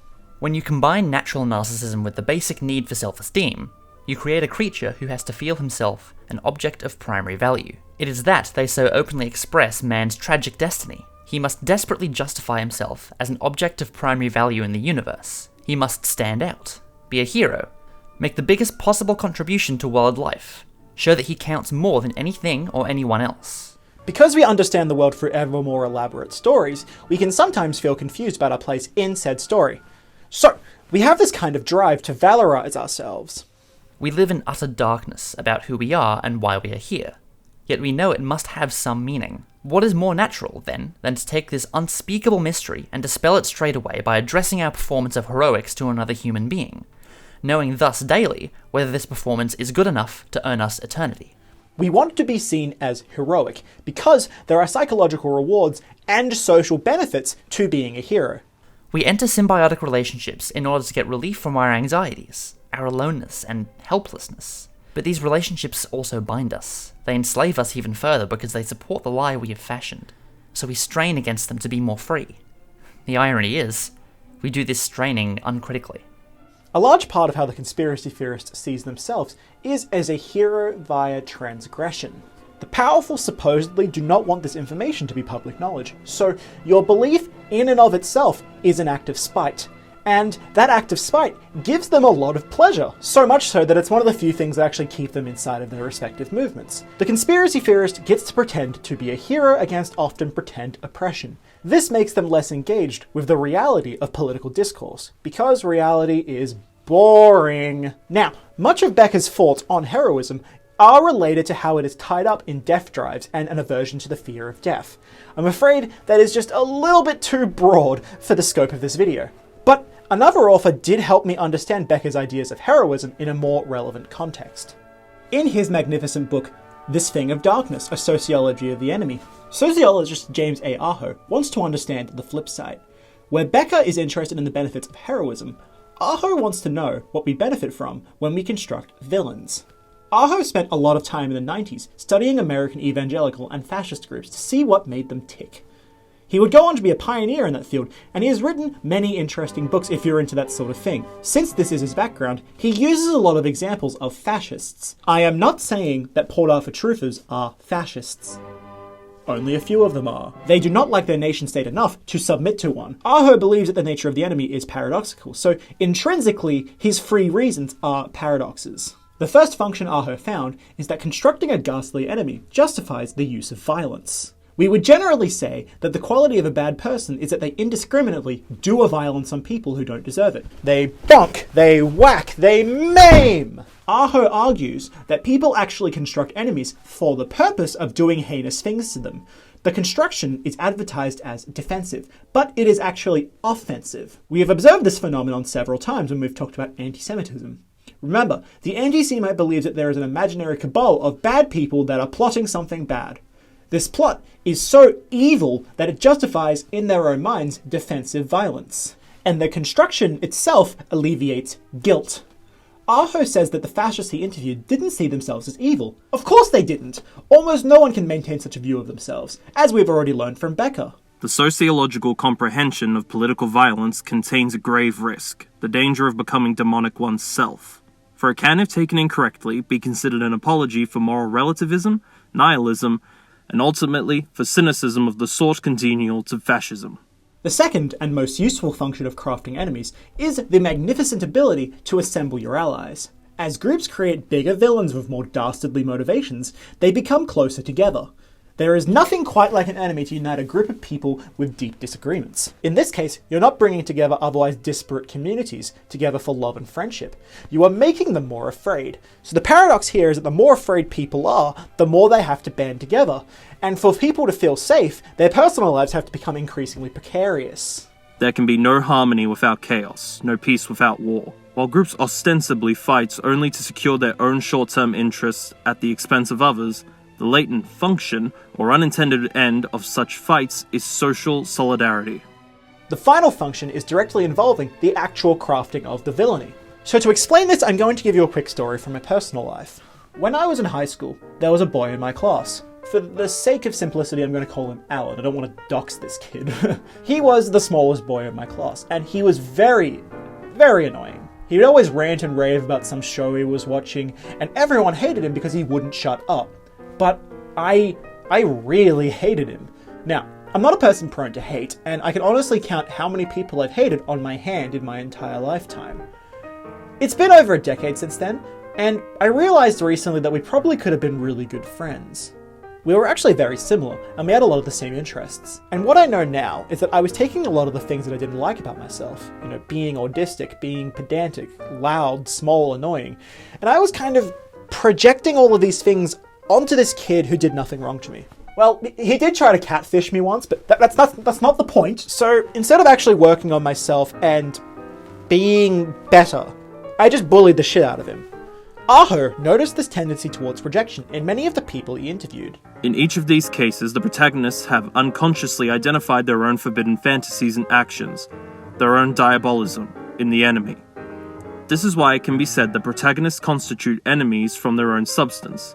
The enemy, in other words, is the protagonist's own projection, his own creation. Another example is Catholics, who talk non-stop about how horrible and evil pedophiles are, all the while remaining in a faith that has a history and present of systemically protecting pedophiles. Instead of demanding better from trusted authorities, they chase down ghosts of real and imagined predators. So what the lesson is here is that projection gives an emotionally satisfying reason to hunt down enemies. It's a way for us to not deal with our own problems. Manufacturing evil, thus, helps us to justify treating people poorly, brings together unrelated groups by a shared sense of fear, and it provides a strong emotional incentive to justify belief. People who do bad things are real, but villains aren't. They're propaganda for the soul. There is another angle in regards to projection that I would like to bring up very quickly. You might remember conspiracism theorist Rob Brotherton's book, Suspicious Minds. Towards the end of his book, he makes a fascinating observation about projection. He talks about people who have tried and subsequently been caught doing actual conspiracies. Many of the people he talks about had a conspiratorial streak in their private life. Many were intensely anti-Semitic and distrusted the government. He focuses for a little while on Richard Nixon, US president at the time of Watergate. And this man was so paranoid about the NWO taking his job. So, what do these people do? According to Brotherton, they fight fire with fire. Jumping through psychological hurdles, like neutralization, they rationalize that the only way to beat such a nebulous group would be to actually get out ahead of them. Something that has always fascinated me about Port Arthur Truth was their reaction to the One Nation scandal, in which One Nation were caught trying to solicit money from the NRA to help lift Australians' gun control laws. I was not surprised that Port Arthur Truth did not condemn One Nation, as many of them are supporters of One Nation, and they also would like their guns back. But they weren't bothered the slightest over the attempted corruption. It was kind of like a light bulb moment when I read Brotherton and he elegantly stated that it takes one to know one. Port Arthur Truth are certainly conspiratorially minded, and this projection is easy for them because, at least when considered along with their ideology, using corruption and conspiracism against supposed villains is easy for them to project. It is ethical to act unethically when the villain is so satanic, right? Now, I'm probably going to piss a lot of them off by saying that. I do have to say that this is just a compelling connection for me. But, as Brotherton writes... But with projection in mind, perhaps rather than us imitating the enemy, our imagined enemies are a reflection of ourselves. Conspiracists see a world crawling with conspirators, in which turn cause for counter-conspiracy. When you create a villain who is outrageous, the evidence absolutely has to match that. For a hero to feel heroic, they must have conflict. Where there is no conflict, there is no reason to fight. When there is no reason to fight, there is no reason to save the world. And, as Becker suggests, there is nothing to give life meaning. This is not the end of the process, though, because there are many more benefits to constructing such a ridiculous enemy. The three paradoxes that I have described are part of the process that sociologists call reification. This is a complicated concept, and I wish to give you another quick analogy to help explain it. Robert Oppenheimer was the man who created the nuclear bomb. Sure, the big government gave him all the money and the facilities and the trained labor, but it was his brain that was fundamental to creating it. And yet, after watching the first test in 1945, he famously quoted Bhagavad. Hey Google, auto-translate. Bhagavad Gita. And he said, "Now I am become death, destroyer of worlds." What we learn from this is that reification is the almost spiritual process of relinquishing responsibility. The detonation of the atomic bomb was surreal. Oppenheimer was obviously aware of what he did, but the enormity of it all just felt out of his control. Beyond human, it felt abstract. We resort to metaphor to bring abstractions like this back down to earth. So, reification in regards to conspiracy theories is what happens when the theories get out of hand. This is an important point to stress. When the conspiracy theorists believe in these theories, it's not because they are ridiculous, but it is because they are so ridiculous that it seems beyond reason. The villain's supernatural state is so unreasonable that it justifies the ridiculous quality of theories. Now, I'm sure that conspiracy theorists who view themselves as rational would disagree with me on this. They'd call it a bad take and they'd call me an insane communist. They would say that I'm just hand-waving their passion away. This is not some complex way of understanding conspiracists' secret psychological motivations, they would say. They're just passionate people who distrust the government. A lot of people seem to believe that passion is the opposite of hate. But I disagree, because both emotions are involved in being curious about other human beings. The opposite of love, according to James A. Aho, is actually indifference. Aho says that true love not only affirms, it demands and it shames. So what we learn here is that the indifferent theorist does not care about the state of affairs. If you care a lot about a theory or a cause, you're going to take information very seriously. Whereas the emotionally indifferent conspiracy theorist is only in it for their own emotional satisfaction. They are indifferent to what reality actually entails. Evidence doesn't matter as so far as it loosely justifies belief. Remember my example of the Black Hawk disaster documentary?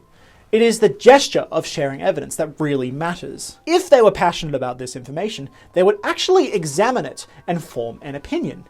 And it's this vicious cycle that makes the theorists more detached and more afraid of their world. Speaking of which, let's return for a moment to the techniques of neutralization. The 5 laws of flexible beliefs that justify immoral behavior. As I mentioned in that chapter, the techniques allow people to shift the goalposts of acceptable behavior. I want to suggest that this is not a one and done kind of process. The benefit of such a system is that you can cycle through this process multiple times, and given enough cycles and enough members, it can continue into oblivion. The greatest real-world example of this is QAnon.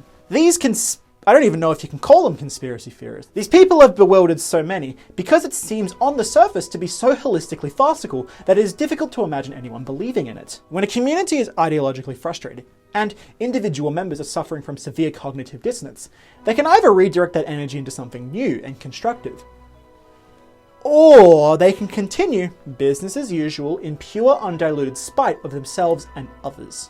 And that is how we get from a general mistrust of the Australian government and reasonable questions involving gun control to believing that an otherwise random millionaire was MK Ultra'd and there's a big scary mortuary truck and it's going to take your guns. The movement continues to cycle far away from reality because the evidence has become so cartoonish and the villain so megalomaniacal that reality itself becomes indecipherable.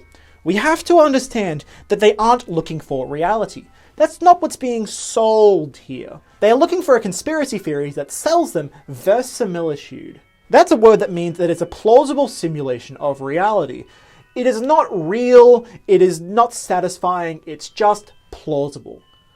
And I don't know about you, but that is absolutely horrifying to me. It is horrifying that the great day of retribution rides upon a plausible interpretation of evidence. I mean, are there not enough real problems in the real world?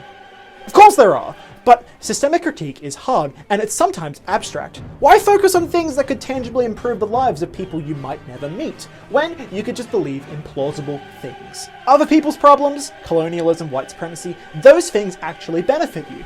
Why change that? Let's focus on Port Arthur 26 years ago. Kill everyone you don't like because you will never be held accountable for your nonsense. And that is the fantasy. Make everyone you do not like just shut up and go away. Language is subservient. Subservient to what exactly? I'm not entirely sure. Whatever it is that they need to be.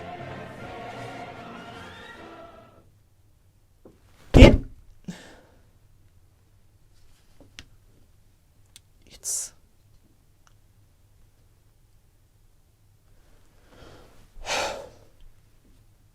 Something that I should have made clear from episode 1 is that if I found these theories to be authoritative or convincing, I think that I would be advocating for them. You know, I came into this movement with an open mind, and I just discovered that everything is disingenuous bullshit. So what I've opted to do in this is to talk past Port Arthur truth, because they're never going to take in what I have to tell them. You cannot help someone who is indifferent about the integrity of their own beliefs.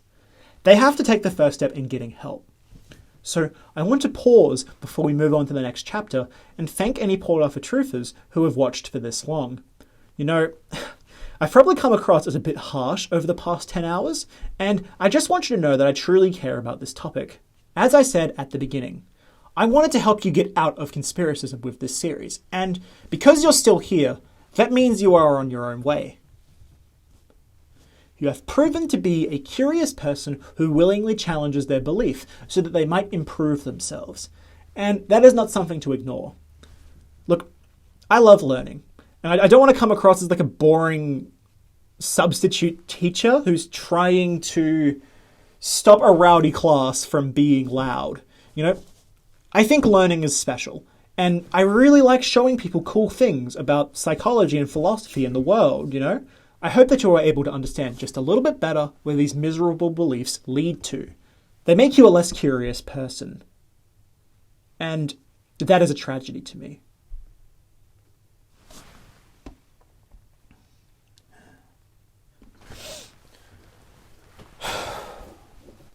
I have some final takeaways I want to give before ending this series. I taught myself everything in the process of making this. At the beginning, I didn't know how to edit, didn't know anything about documentary production, or even really how to construct a non-fiction script. There were a lot of drafts in the making of this project, and I want to give a sincere thank you, a deep level of appreciation to any and all of my friends who I ever talked to about the Port Arthur project. You know, whether that be me calling them at 1 a.m. to talk about the Spanish play, or it just being dozens of hours spent restructuring a script. I really don't think I would have been able to do it without everyone else's support. Like, I've shot this entire episode by myself, hence why I said, like, oh, all this footage is out of focus. Do we? And it's only really now that I've learned how difficult it is to make a camera work, so I want to give an especially big thanks to Joel, who's always been behind the camera. And I want to thank Peter and Ellie and Sochi, just everyone. You know, I probably come across as a bit of a pretentious know-it-all, especially after this last episode, good lord. But my friends are always there for me when I didn't know what to do next. This series is novella length. That's not a brag.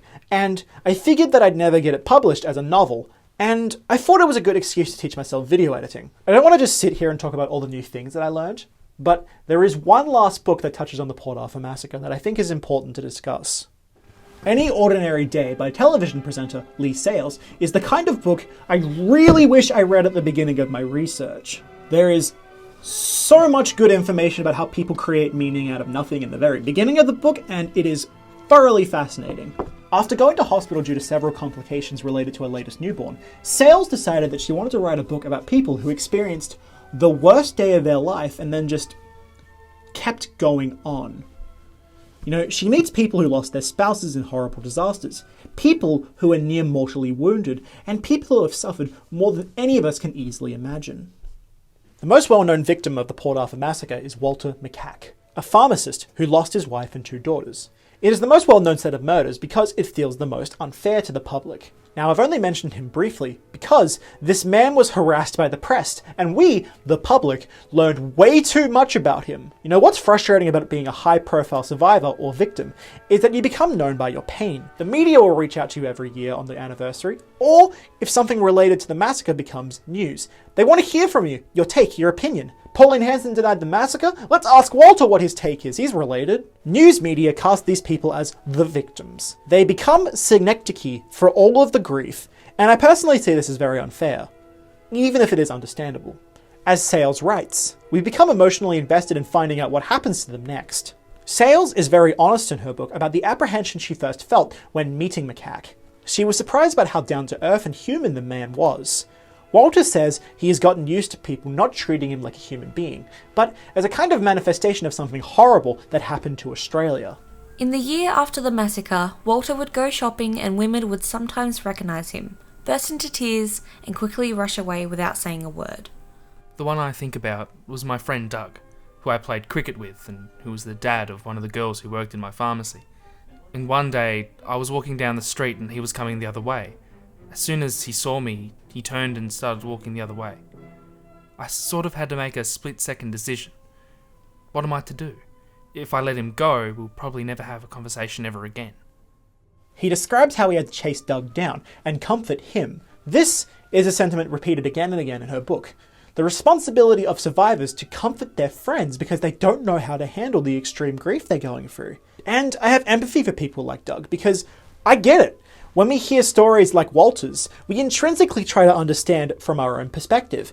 We project ourselves onto them, and we wonder how we would cope. Sales asked Walter, point blank, what stopped him from doing himself in. After all, no one has better access to ways of offing himself than a pharmacist. And he wasn't even remotely offended by the question. He simply replied, My thought was, all these people have battled really hard. They're hurting as well because it's their grandchildren or their nieces. It was a sense that I really can't do it. There's been enough hurt here.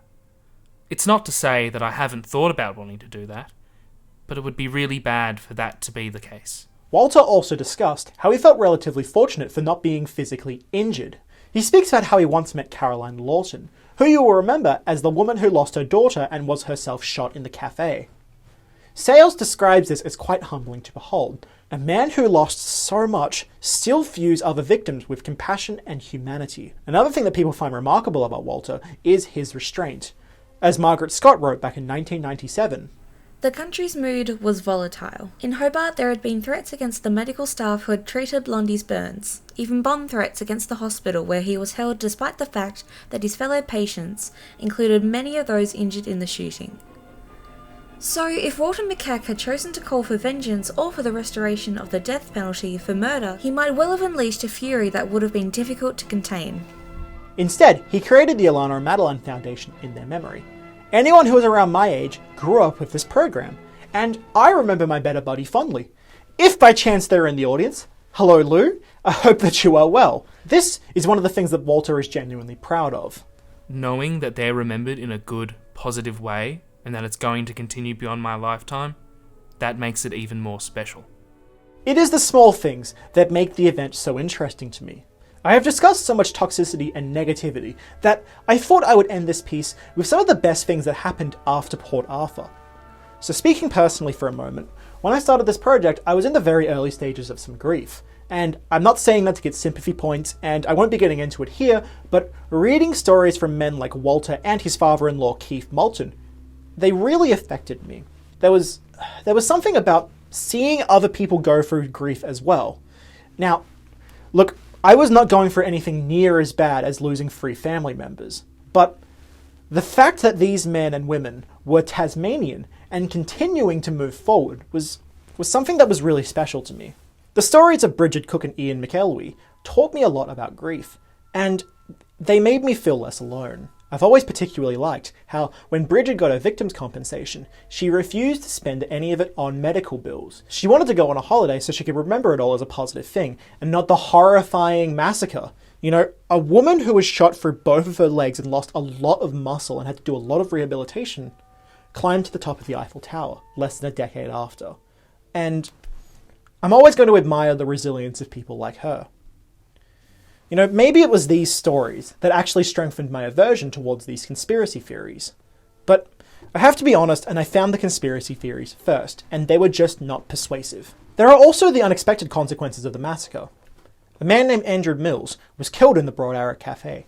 He was one of the first. He stood up in his seat and he was shot in the head at point-blank range. This was the exact same as so many others. He was an executive at a chemical firm, and he'd just moved from Sydney to Hobart with his partner, David Kappa. In the wake of the massacre, David was in deep grief, and he became frustrated with Tasmania's extremely homophobic laws. Because the couple were gay, David was unable to claim victims' compensation on his boyfriend's behalf. And this became a bit of a rallying cry. Many Labour officials supported David's quest to actually do something positive for his community.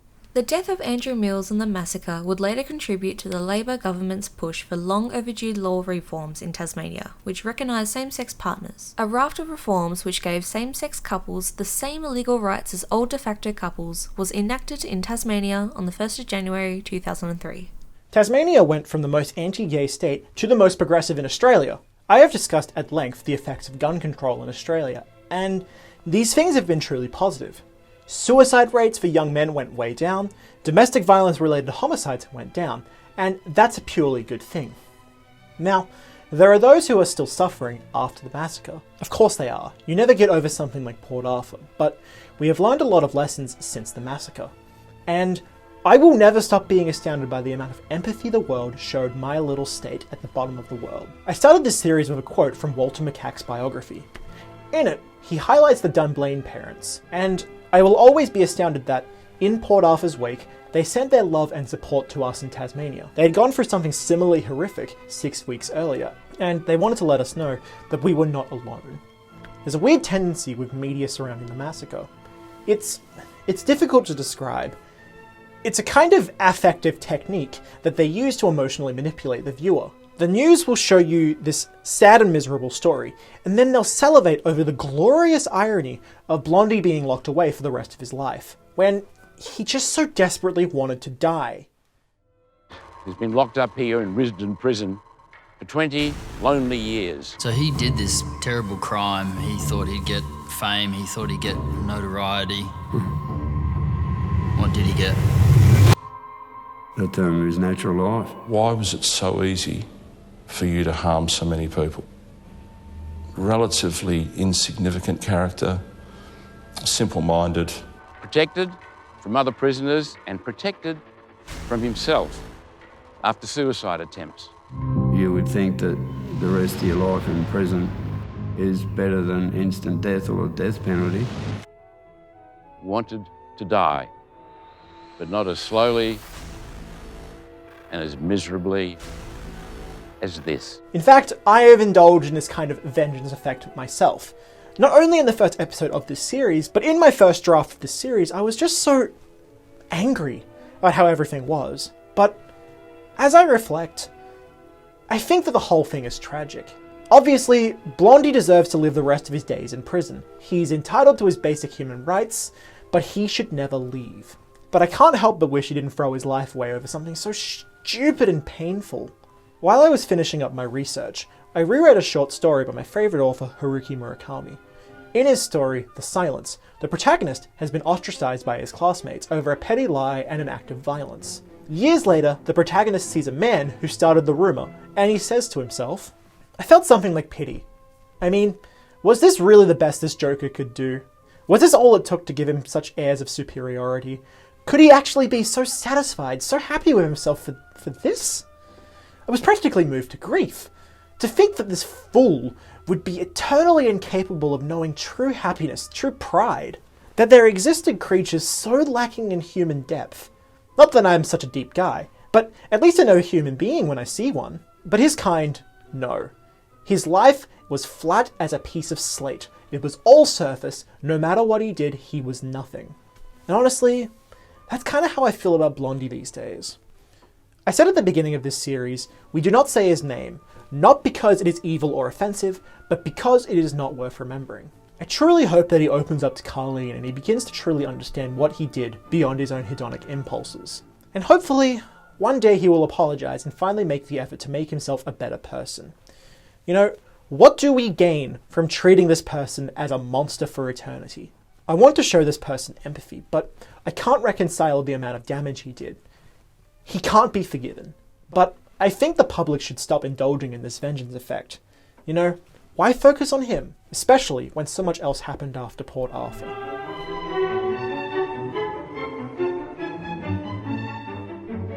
I spent a lot of time talking about conspiracy theories, but I have to acknowledge how hostile the average Tasmanian is to them. They are often met with blanket disregard.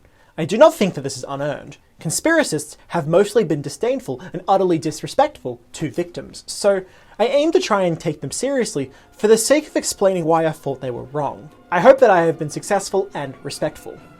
While there are victims still alive who suffered, I believe that we ought to remember this event, not to trivialize it, not even for our own smug self-satisfaction, but because remembering it means that it won't happen again. At least, not on the scale of Port Arthur. There's a lot to talk about still. Seriously, I've talked my head off for the past, 10 hours, and there's still quite a lot to say. What I'm going to do is I'm just going to go quick fire and I'm just going to say a lot of points that I didn't have time to touch on, and maybe someone else might make a video about it. Or maybe I'll make another video about it. I think that much of the true crime discourse is very quick to dismiss and disregard Blondie's incredibly creepy behaviour towards women, and especially underage girls. Look, it's a complicated topic, and there is room for so much analysis in there. I didn't want to focus on him too much throughout this series, so I stayed away from analysing that. You know, I have friends whose mums were stalked by him. It was just the Hobart experience if you worked retail, that Blondie would follow you and ask you on dates, and people don't talk about that enough. It's extremely weird. And you know, it all goes back to aggrieved entitlement, and it definitely contributed towards the massacre. There's even a book by a woman named Karen Collier, who was stalked by him in the years before Port Arthur. I didn't have space to put that book in my larger project, but there is room for extensive feminist critique and analysis of Port Arthur. Likewise, 1996 is not the first time blood was shed on the Tasman Peninsula, not just because of the convict settlements. The Pyadoma people were driven from their ancestral lands, and the genocide of Tasmanian Aboriginals is something that much of the state still doesn't talk about. The Dunblane shooting was the catalyst for Port Arthur, and I would be extremely interested in researching and producing something that examines such a horrible event. Hopefully, with as much empathy as they showed us back in 1996. The shooting also led to a large campaign to ban handguns in the United Kingdom. You know, some comparison and contrast could be interesting. I would also like to examine the Melbourne University shooting at some point. If you remember, that was the catalyst of getting rid of handguns in Australia, since the government neglected to add handguns to the NFA. There was also another attempted mass shooting at Salamanca Market in Tasmania a few years after Port Arthur. That is less known about, and to cover it, I would have to do a lot of original research to speak about it confidently. The police managed to foil that before anything horrible could come of it, and I think that's a good thing. Obviously. On a more contemporary level, I'm still really interested in the Kiwi contingent of Port Arthur Truth.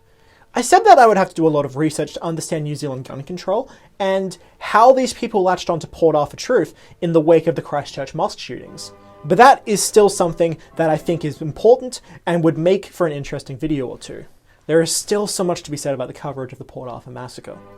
I actually came across someone's uni thesis on the coverage. I really wish I cited that directly back in part 1, but it did inform my thought in my own autopsy. And Wasp is still in production! Depending on how that turns out, whether or not it actually gets made, I could definitely make a long-form critique of that embarrassing mess of a project. And finally, I would love to examine this conspiracy movement in further detail if I ever tried to do something at a higher academic level. This whole project has already been like 2 theses, so I'm sure that there's something in there that I can elaborate on. There is still a lot I would like to learn about. Like, for example, the early movement, the genealogy of particular memes and arguments, and what happened to prominent members. Like in part 3, we learned about that guy, Brendan O'Connell, who was arrested for anti-Semitic hate crimes. Did you know he now lives in Dubai? I would love to figure out, like, what happened? Why did he go there? And I would love to figure out what else happened to these weirdos. I've learned a lot in the past year, and it's been just over a year since I started this project. And I wanted to sneak in one of the most important lessons I learned. I discussed in the first chapter that we have this tendency to justify and bullshit our way into other people's acceptance. I used to tell a lot of white lies all the time to try and make people think I was smart, but the appearance of something does not matter as much as the quality of your actual character. Impressing people you do not know is not worth living like a foolish person. You know, there is serious joy to be found in learning. Don't deprive yourself of it. And thank you for watching.